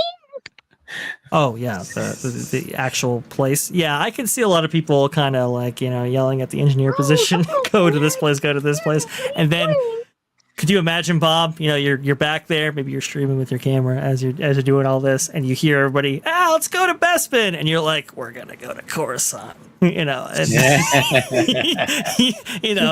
like, oh, well, those pilots, you made me work a little bit hard, so we're going to go to a place that I want to go instead of where you want to go. I can And see if, that they, happen. if they put up a fight, you do your best Wookiee growl and say, I suggest you let the Wookiee win. Seeing as how this whole Nice. thing is basically a glorified video game experience anyways, I think it would be really cool if they put like an Easter egg in here to where, like, say all your crew can't decide where you're going, you should have like a cutaway to like the Emperor or something that's like, oh, you fools can't get along, and it sends you like the Death Star or something like that. That But would there's got to be a time limit, or else wow. you'll be there all day arguing and nobody else will get on the ride. Oh yeah, Yeah, there will well, definitely be. There'll be like a default. countdown. I'm It'll sure in the- default to something if Sure, you the don't click program it anything doesn't else. default to wherever. Yeah, it'll default typically to that's something. what happens. So like when you're a pilot, if you have to do the hyperspace and you don't pull the lever in a certain amount of time, it just automatically It'll just go. So Yep. it's the Well, thing. you know, I think if you don't make a what- decision, it's just going to make one for you. What strikes me, and I know that Bob and Vash will remember this, when Star Tours first opened at Disneyland, almost the second thing they said about it is, yeah, and we'll have voyages to other places soon too, so that this will never wear out. We just changed the software instead of the hardware. Never happened. That took It took- forever before they did Yeah, the invention.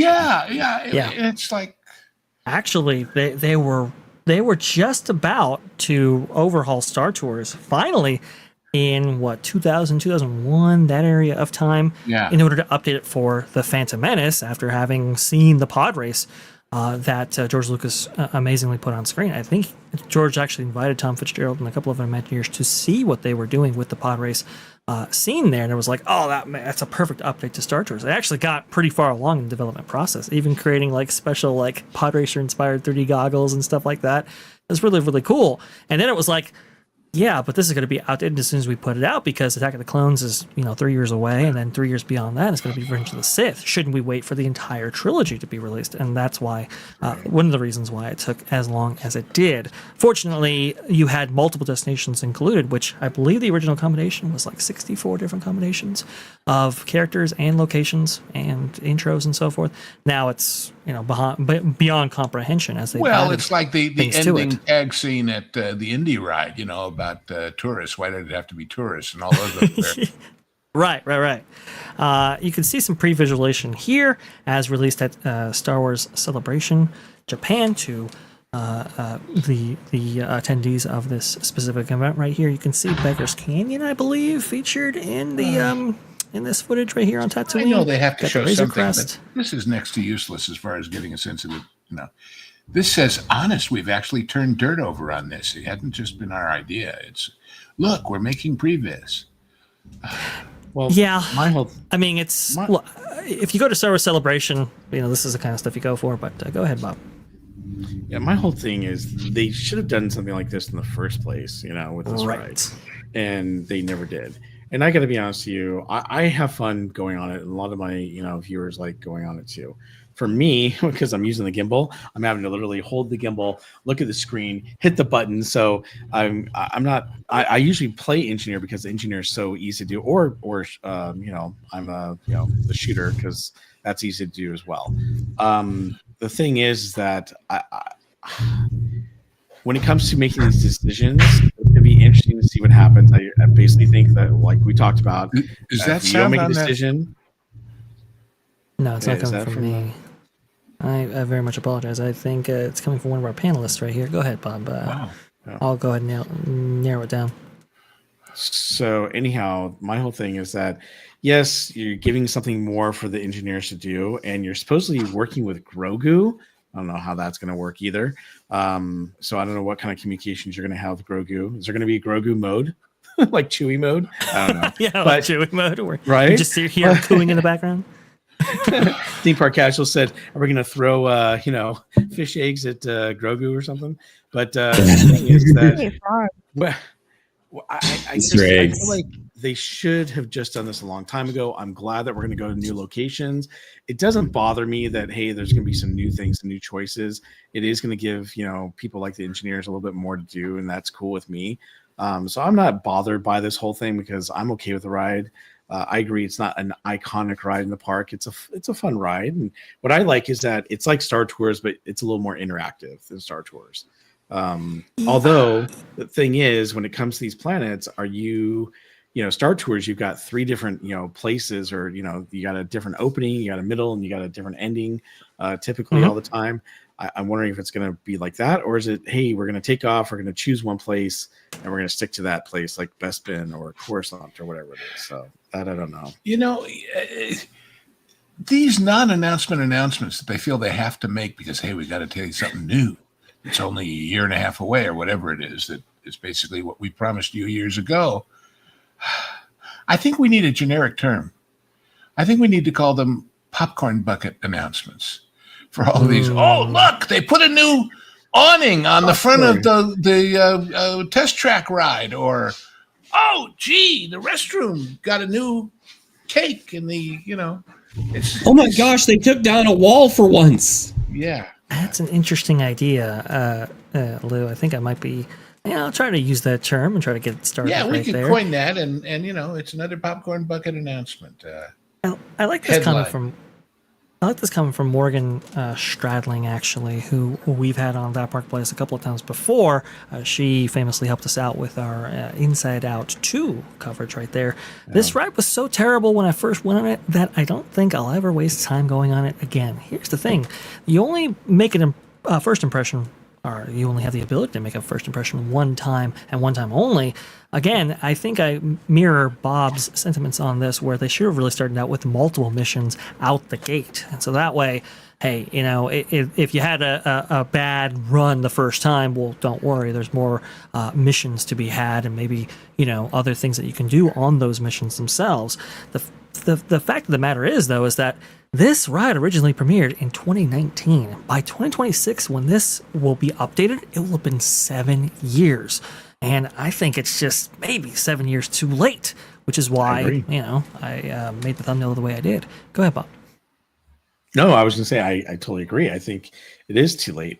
And I know we had the pandemic and everything, and that kind of put a wrench in it. Maybe that kind of threw things off for them. But originally, they said we were going to have at least 3 different, missions to play with. And I thought, this is going to be great. And then when it was just one, I'm like, really? Did Disney cheap out again? Because my biggest issue with Disney lately is, so when they do a brand new land, they do they'll do basically like one ride, maybe 2.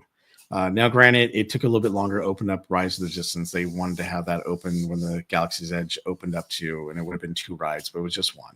But even with Avengers Campus, well, they kind of did Guardians of the Galaxy, and then hey, they built this nice new land over where Bugs Land used to be, and we got 1 new mediocre ride with Web Slingers. Oh, okay, and it just seems like every time they go to build something, it's just 1 new ride most time, maybe 2 if you're lucky, and they're just kind of just okay, and that's an issue with me. I want to see fun, immersive rides, and I want to see, hey, give me your best out of the gate, and then if you need to fix it, great.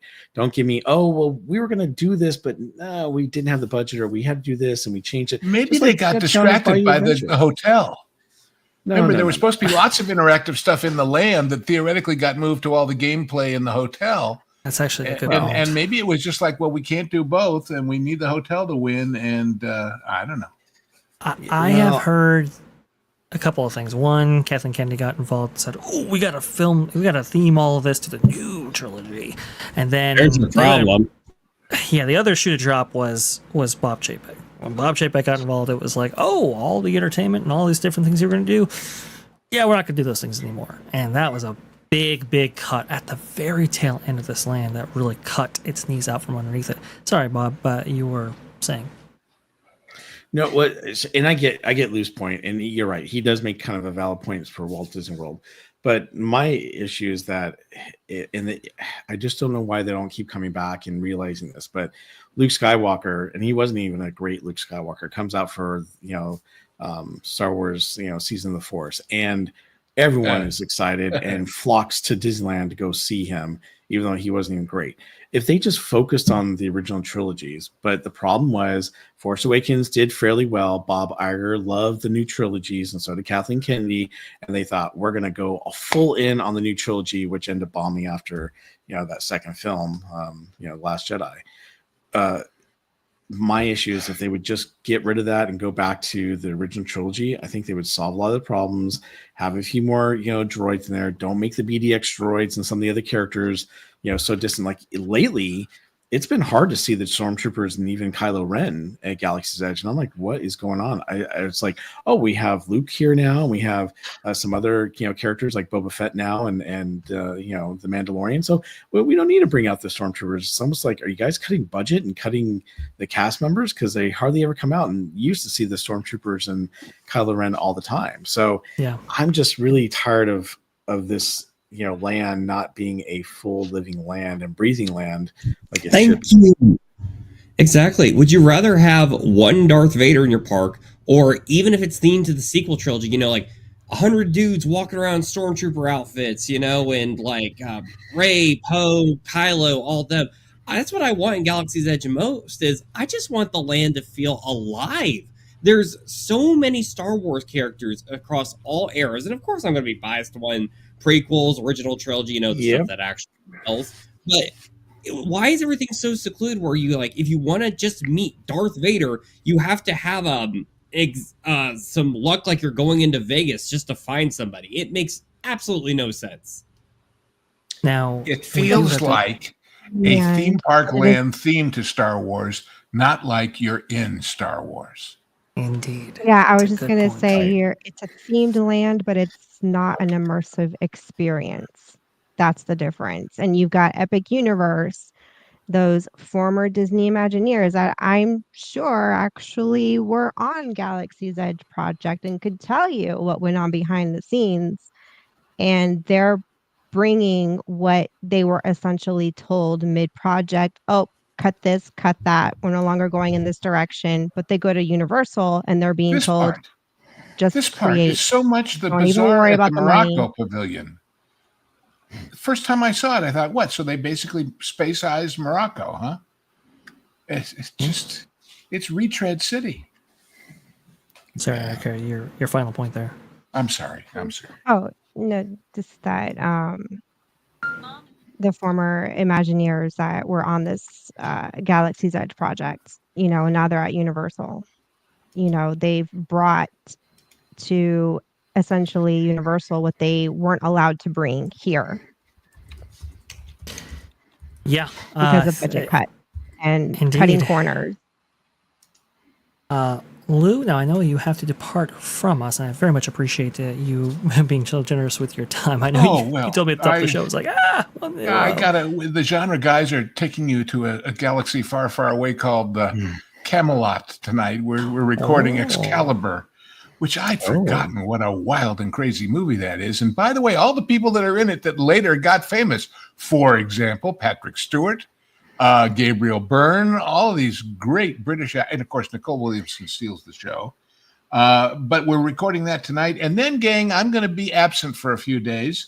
And I'll be back again with you next Sunday, I guess, Vash, unless the creek don't rise and all those phrases like that. But I wish everybody out there in the audience who's been so kind and so welcoming to me so much positive energy. And everybody here, of course, my God, what an all-star team. What an all-star team. So thank you so much. And I'm going to go rest up for my last little recording duty before I deal with things in a galaxy far, far from here, at least on the other side of the river. You got this, gorgeous Lou. lady doctors and a bunch of wires in my heart and all kinds of fun stuff like that. So don't come out being like Darth Vader and destroying a bunch of droids and stuff like that. Never. I'm a builder, not a destroyer. That's just who I am. Although I am kind of Chun, the master of Sinanju, so I hang around with destroyers, but that's another story. All right, everybody. Adios, muchachas and muchachos and moo. I don't know.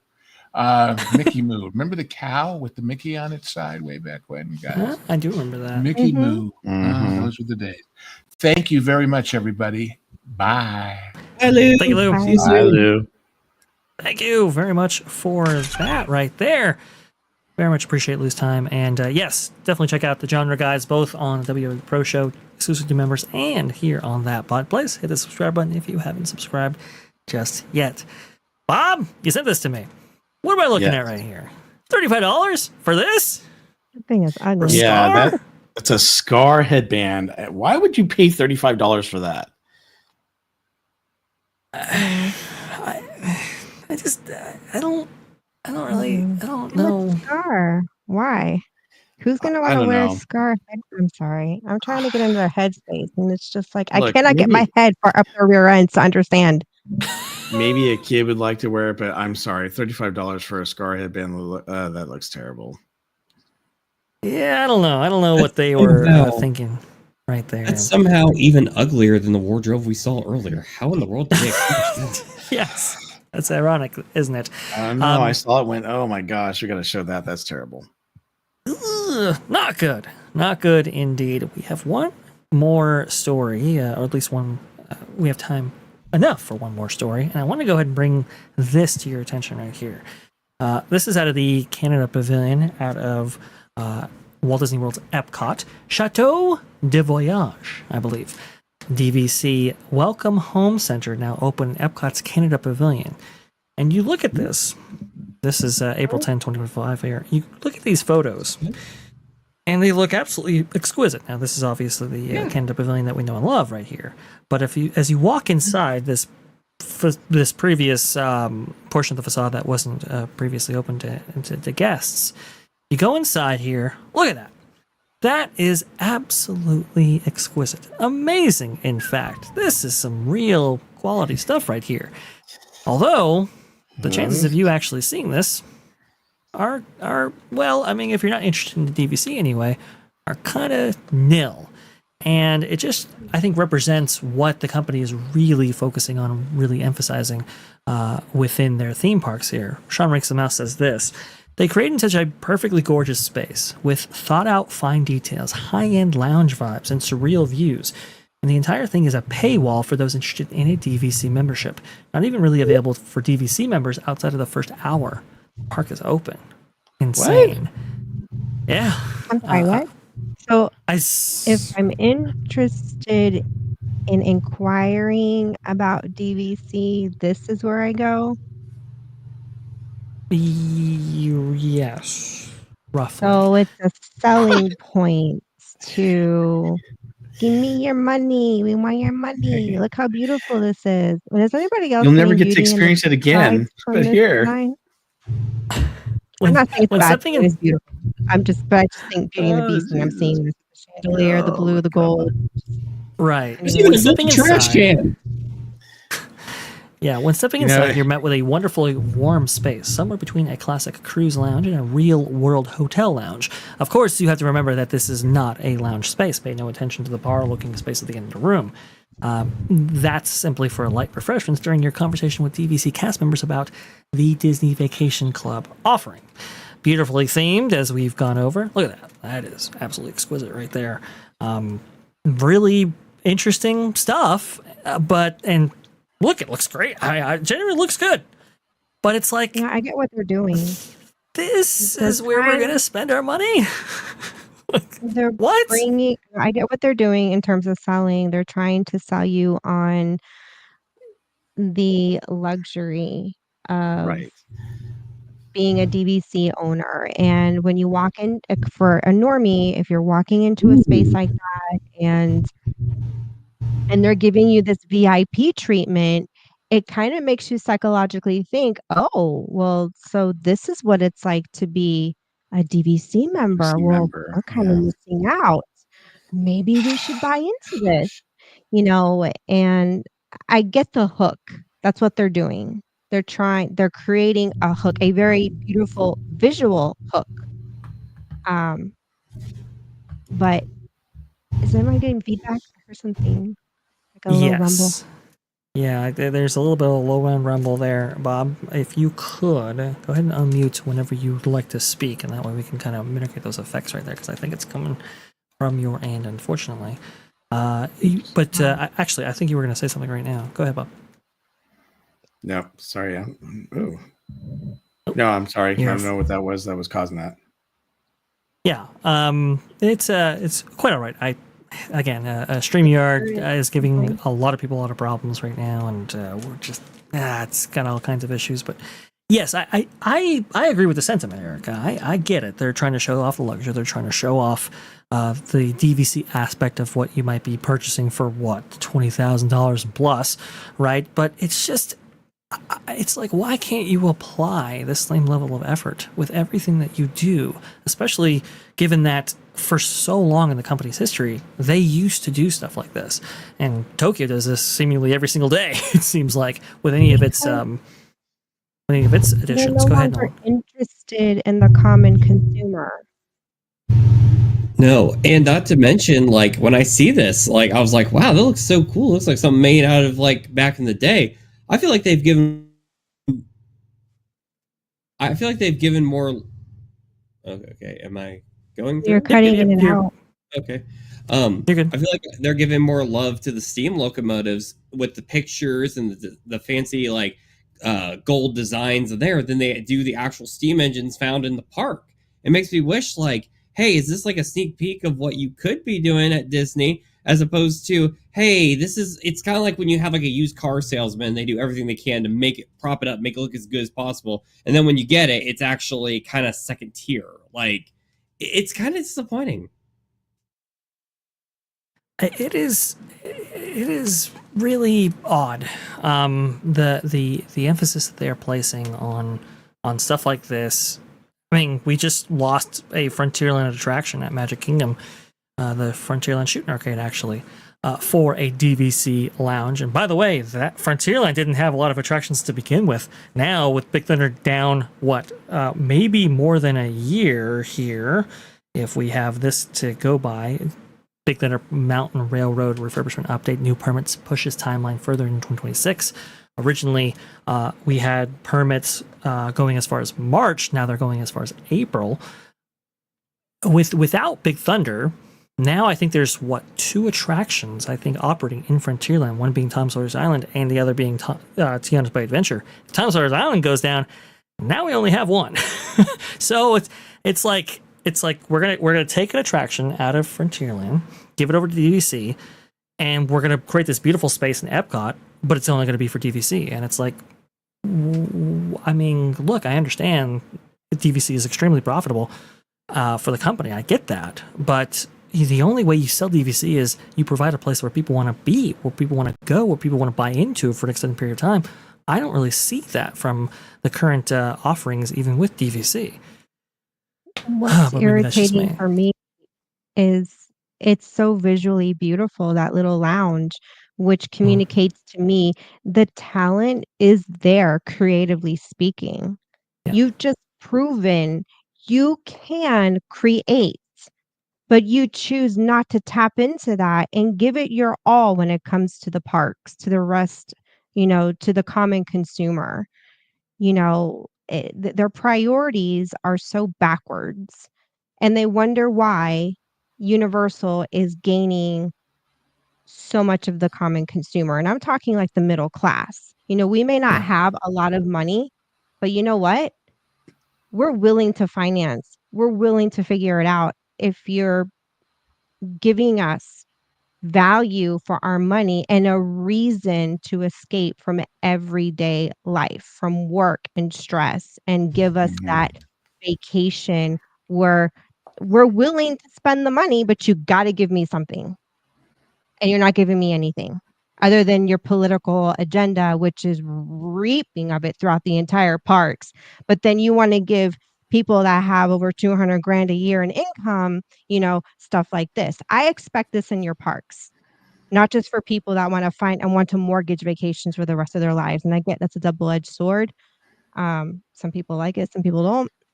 But I think you're on the right path there, though, Erica, because if they did this more in the parks and they did this so that it was like this, people would go, I want this all the time. I love this. This is great. I want to be able to experience it when I'm staying in a hotel room or something. To me, this is just one of their bait and click, type things where it's like, hey, let's bring you in and check out this place. So you can have, stays just like this, if you join us. And it's like, no, you can't, you're not staying in this, place. You are going to be, staying at other, resorts. Look, I'm not going to say that DVC is not I have friends that are part of it and they swear by it and they love it. I have other friends that are like, I'm thinking about getting rid of mine. I don't really care for it. My whole thing is that it's like those, commercials you hear on the radio or whatnot. It's like, you need to get rid of your timeshare. Did they tell you something that wasn't true? Did they try to sell it on, the fact that you could only get this deal today and that you're going to have a better looking room than, you normally have? I mean, it's like those things. It's like, that's exactly what they're doing. And I get it. There's a timeshare. They're trying to make money. But if you're just going to, sell something that's not real, then it's not cool. And as beautiful as this room is, I would think twice about joining DVC. I would just, in Disney's defense, because we did look into it and we sat down with one of their actual real estate agents, not just the person at the kiosk, because they're just the first person you talk to. But we sat down with the actual real estate agent, and I think what people don't understand about DVC is it's more than just theme park vacations. It's more than just theme parking.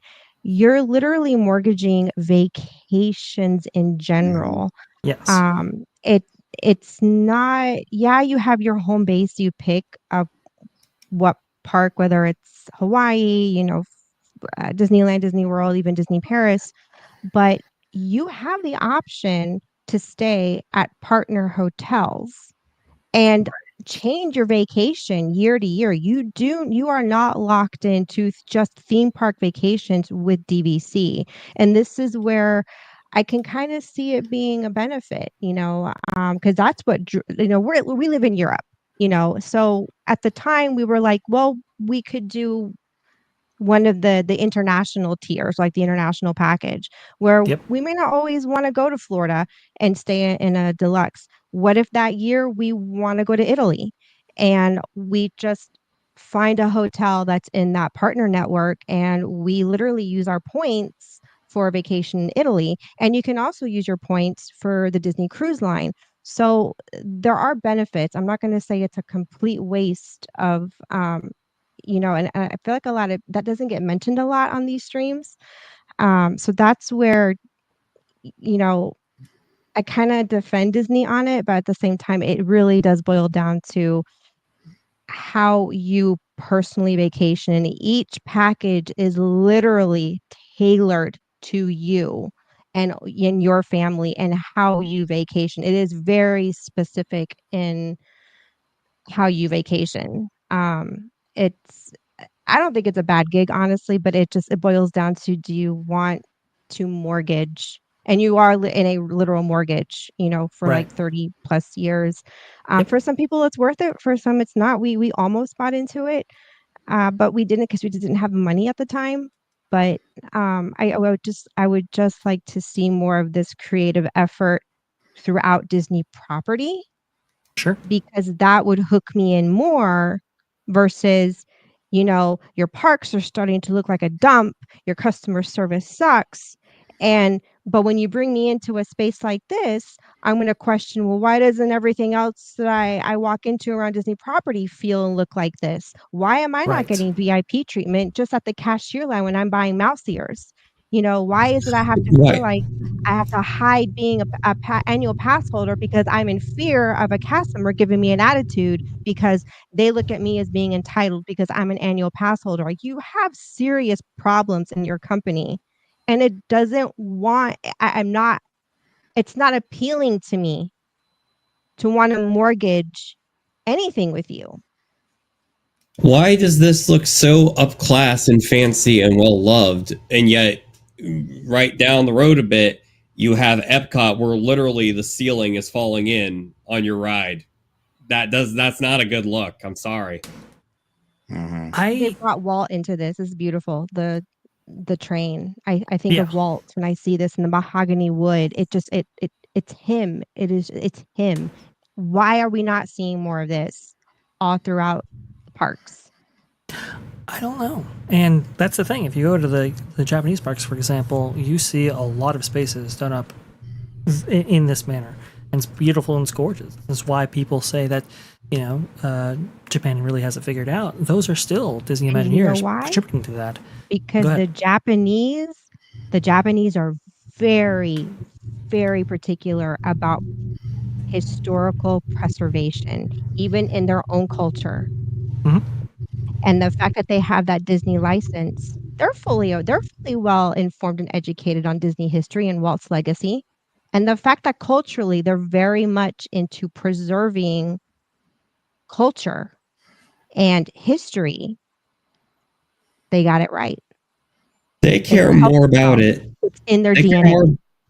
They care more about it than the rich people at the top do. I'm not going to say Americans, because most Americans are going to agree, yeah, you need to preserve Disney. Like, I'd rather see that preserved than some, I don't know, Staples down the street, that building. But no, it's these people at the top. They're like, well, got to pinch every penny for where it counts. I suppose so. And that's the really unfortunate part about how the Disney company has actually run. Because had the Walt Disney Company not embarked maybe so much so aggressively into streaming. Maybe if they hadn't made that $70 billion acquisition of 20th Century Fox, maybe Disney would have the capital, let's say, to throw towards its theme parks in a manner not too dissimilar of what we're actually seeing on screen right now. Unfortunately, that's not at this time the case, and well, I think they're really going to be paying for it when Epic Universe shows them up in a big, big way with their plethora of experiences. Now, some people were saying in the chat right there, what about the Country Bears? The Country Bears died. Okay, they died. They're no longer there. It's now the Country Bear Musical Jamboree. Terrible. No, I will not accept that. No, okay, yeah, that's a Frontier attraction technically. So you got me on there. Go ahead, Erica. You're going to say? Oh no, yeah, I don't hear anything about the Country Bears. I like nothing. It's just like crickets. They have fallen off quite a bit. Dan's Life of the Kingdom with the 199. Thank you so much. The Invisible Man is awesome at Dark Universe. He is. Also, too, the twins in Isla Burke, man, they have been. I saw that. They are so good. I love watching them. The atmospheric entertainment provided by Epic Universe, by Universal Studios, it's just been absolutely amazing. Just really, really good. People that really genuinely care about their characters, really, really good about playing with guests, playing off of them. I know that the twins there. I mean, Jay was telling me, Jay from Drunk 3PO Park Hoppin', he was telling me that, well, when they came out to do their interactions, at a certain point they were stopped a little bit, and like a queue started forming for them, and then they had to leave immediately because everybody was seeing that on social media, and everybody wanted to be a part of the fun there with that atmospheric entertainment. Pretty That's cool smart stuff. Because they're not meant to be an actual meet and greet. They're meant to be part of the environment. So it makes sense that they're trained. If there's a crowd, like a line starting to form, divide and conquer. Divide and conquer. Compare this to... Keep it moving. Keep the theatrics. Keep it moving. Compare this to what we were just discussing in Galaxy's Edge. That's not even supposed to be a meet and greet. Compared to over there, where you literally have to do basically a Where's Waldo just to find your Star Wars characters. Yeah. Just some really, really great stuff from the entertainment crew over there at Epic Universe. Here you go. Sorry, I thought you could see that. I do apologize. Awesome stuff. And we had our sightings of dragons that have been flying over Isla Burke as well. I've heard a lot of people. I think I said this before, but I'll say it again. A lot of people say that Isla Burke was the land that Star Wars Galaxy's Edge always should have been right from jump, and I think that's very interesting. Right there. Hawaii Dragon Star with $5. I just realized Smugglers Run is the Artemis Comber Simulator, which did a better job and is probably more fun. Yeah. Why does that sound familiar? It's probably Artemis Fowl is what they're referring to, I would guess. I could be wrong, though. Let me see here. We'll look it up right now. I've heard of that before. Yeah, attraction? An actual simulator? Oh, I see. Is that the one at Busch Gardens by chance? We're talking about this right here. Okay, never mind. Way off. Yeah. Essentially, that is kind of what it is. If you haven't seen the behind the scenes footage of this, if you go to the the Walt Disney Imagineering YouTube account, I'll try to find it in the background right here, but if you go to their YouTube account, you'll find that they have the kind of these Imagineering videos, and I think their most recent one actually featured a lot of behind the scenes footage of Millennium Falcon Smugglers Run and how those carousels work with those individual pods. They're very, very cool, and they're very, very awesome technologically. It's just the experience is just a little bit maybe subpar. Motley0102 with the $5. They better buy the land, build a park, make a Good morning. Ivalmorny? Sorry, I do apologize. School of Witchcraft and Wizardry Land. I believe it is part of the Harry Potter universe, and sometimes I really struggle there. Give us a night bus park to park ride. LOL. Yeah. That would be. That would be pretty slick right there. You never know what's coming down the pipeline with Universal. Mhm.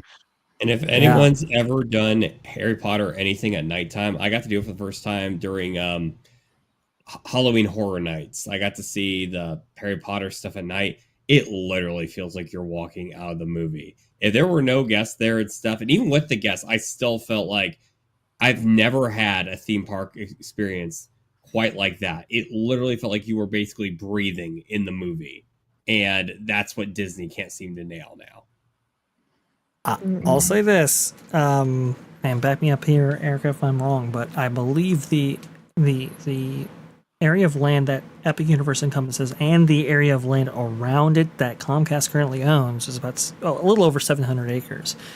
So if I'm not mistaken, there's enough land to build another park, but there's certainly enough land around the current Ministry of Magic area portal within Epic Universe to expand that to quite a big degree there, especially along Stardust Racers. So. Yeah, they have a big lot on the side there, and it's massive. That's just, I don't know what they're going to do there. I have a feeling it won't be an expansion of what's already there. I think it's going to be a whole brand new IP because that lot is huge. I don't know what they're planning. I don't know why Lord of the Rings keeps passing through my head, but I mean, it's big enough that something that big could fit there with that kind of lore and theming and, you know. Yeah, The a lot only of people are brand saying that's big enough to occupy a whole land in itself would probably be like Princess and the Frog, or maybe Monsters Inc. You know, a big brand. You know, poor Universal can't get the right to say, but the it needs to be biggest something of biggest major and franchise. relevant. You know. Oh man, that's Buy the good Muppets stuff from there, Disney and save it. Yeah, well, one can only hope that Disney's rethinking all They that. did make some money. You need to shave off some of your IPs. Sell Muppets to Universal. They clearly do a better job than you do when it comes to giving what us people with money want, you know. That's an interesting idea right there. I would go for a Universal inspired. What is it? Universal made Muppets inspired Kittyland. That might be pretty cool right there.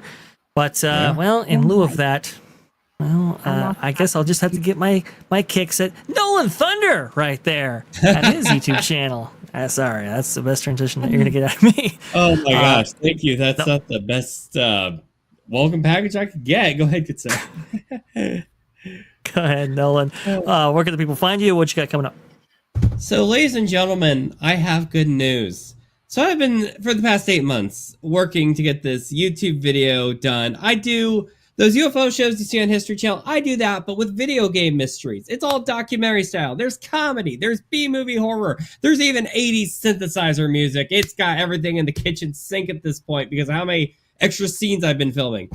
I've been making a video about this game, Super Mario 64. It's alleged that it was built with an evil artificial intelligence. Is it true? Well, you'll have to see the video to find out.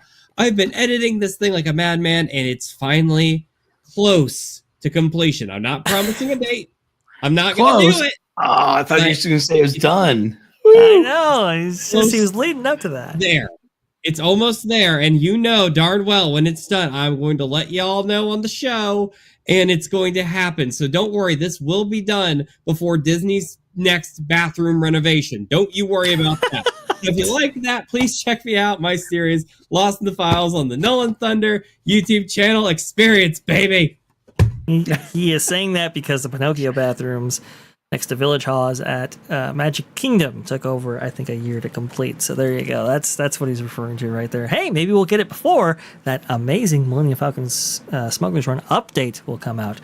That being May of 2026. But until that time, I guess we're just going to have to, well, go over to Barrett Place 28 and watch some live streams. Bob, what do you got coming up? So I'll be at Disneyland tomorrow evening until closing, which unfortunately is only till like 10 p.m. tomorrow. Where do they think they are? Florida? I'm just kidding. And I will be back again on Sunday. They're having Tiki Land Day and Goth in the Park Day at Disneyland, which is kind of funny. They're having both of those groups there. So it's going to be very interesting on Sunday to see what it's going to be like. But it's going to be a lot of fun. We're going to be raising some more. The same day. Yeah, they're doing Tiki Land Day and Bats Day in the park, or they call it Goth Day in the fun park. Yeah, I think it's Bats Day. They have a goth tiki day, like you can theme like tiki attractions be all goth. Well, it's two separate groups actually. You can go to you can search Bats Day in the fun park or Goth in the park, and that's one group. And then you have Adventureland. So you probably see them all the time on Instagram, but it's Tiki Land. Or Adventure, Tiki Land Adventure, something like that. They sell all the different, tiki cups and mugs, and Jeff Granito, makes a lot of designs for them. Well, they had Adventureland Day earlier in April. Now they're having Tiki Land Day on the 27th. So it's going to be really interesting seeing all these tiki people walking around with all their Hawaiian shirts and whatnot. And then you got the goth people walking around with all their, stuff. They do usually look really cool though. So I'm looking for, there you go. There's the goth park. And they actually have, I like that better than the decor we saw, or like the fashion. And I bet that was cheaper too. Yeah, it's crazy. And these are unsanctioned by Disney, but they've been doing it. It's like 25 years, actually 26 now, going on for the Goth in the Park. And it's actually a lot of fun. They do the group photos and everything. So I'm going to be covering some of it and whatnot. But it's going to be really interesting to see all these different people walking around with different attire on Sunday, because there's two different events going on.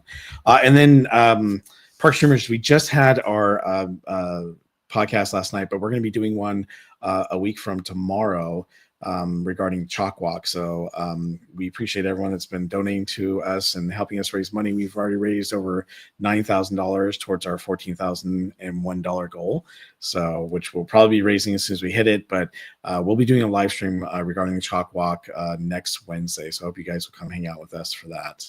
Yes, right there on that channel, we're going to do an actual live broadcast from the Anaheim Hotel in Anaheim. On I think it's 6 p.m. to 8 p.m. on April 30th, and we'll be covering that.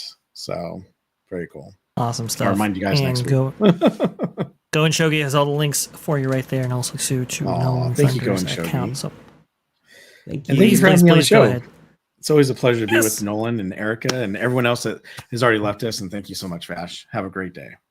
Absolutely. Thank you so much for joining us here, Bob. And last but certainly not at all least, hang with Erica and Raph. Erica, please. What you got going on? Not a dang thing. I'm just Not a dang thing. Same old. Just what do you call it? Park hopping. Jeez, I got my mind. Stream hopping. Stream hopping. There you go, Erica. Get your brain in order. But I did have an interesting conversation with ChatGPT, who had some ideas for the channel. I just got to get off my dead lazy rear end and charge the gimbal and get out and vlog. Now, Erica, were the suggestions that you guys needed to vlog taking over the human race and that the robots will begin the uprising? Is that what's the suggestion? If that's the case, we're in big trouble. No, but I do want one of those Elon Musk robots. I would gladly throw $5,000 on Guardian those. ones. Take care of my laundry, get out there and pull some weeds for me. I thought those were 30,000.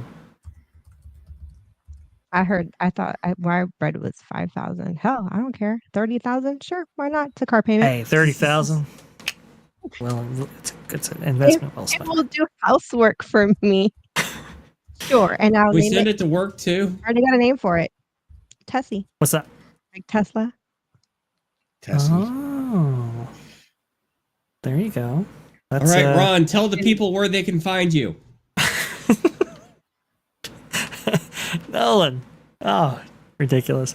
Well, I'll say this. You should still subscribe to Hanging with Erica and Raph right there, because you never know when she'll drop some content. And, well, you have to be alerted to when she does. So why don't you go ahead and hit those bell notifications as well. And that way you know exactly when Erica drops some content. Maybe it's Maybe she's gonna get that robot, and Yeah. then that's content for days right there. He'll be hanging with Hey, Erica and Raph Catherine. and Robot. Yeah, no kidding, sorry. right? Hey, excuse me, it's already got a name, Tessie. That would be funny. Can you imagine one of those things roaming a theme park with me? Hey, I'm I'm thirsty. Go online and give me something. to drink. Oh, that's a really interesting question. Can they actually go with you? Oh, that's I'm too lazy to wait in line to eat, so I have my robot do it for me.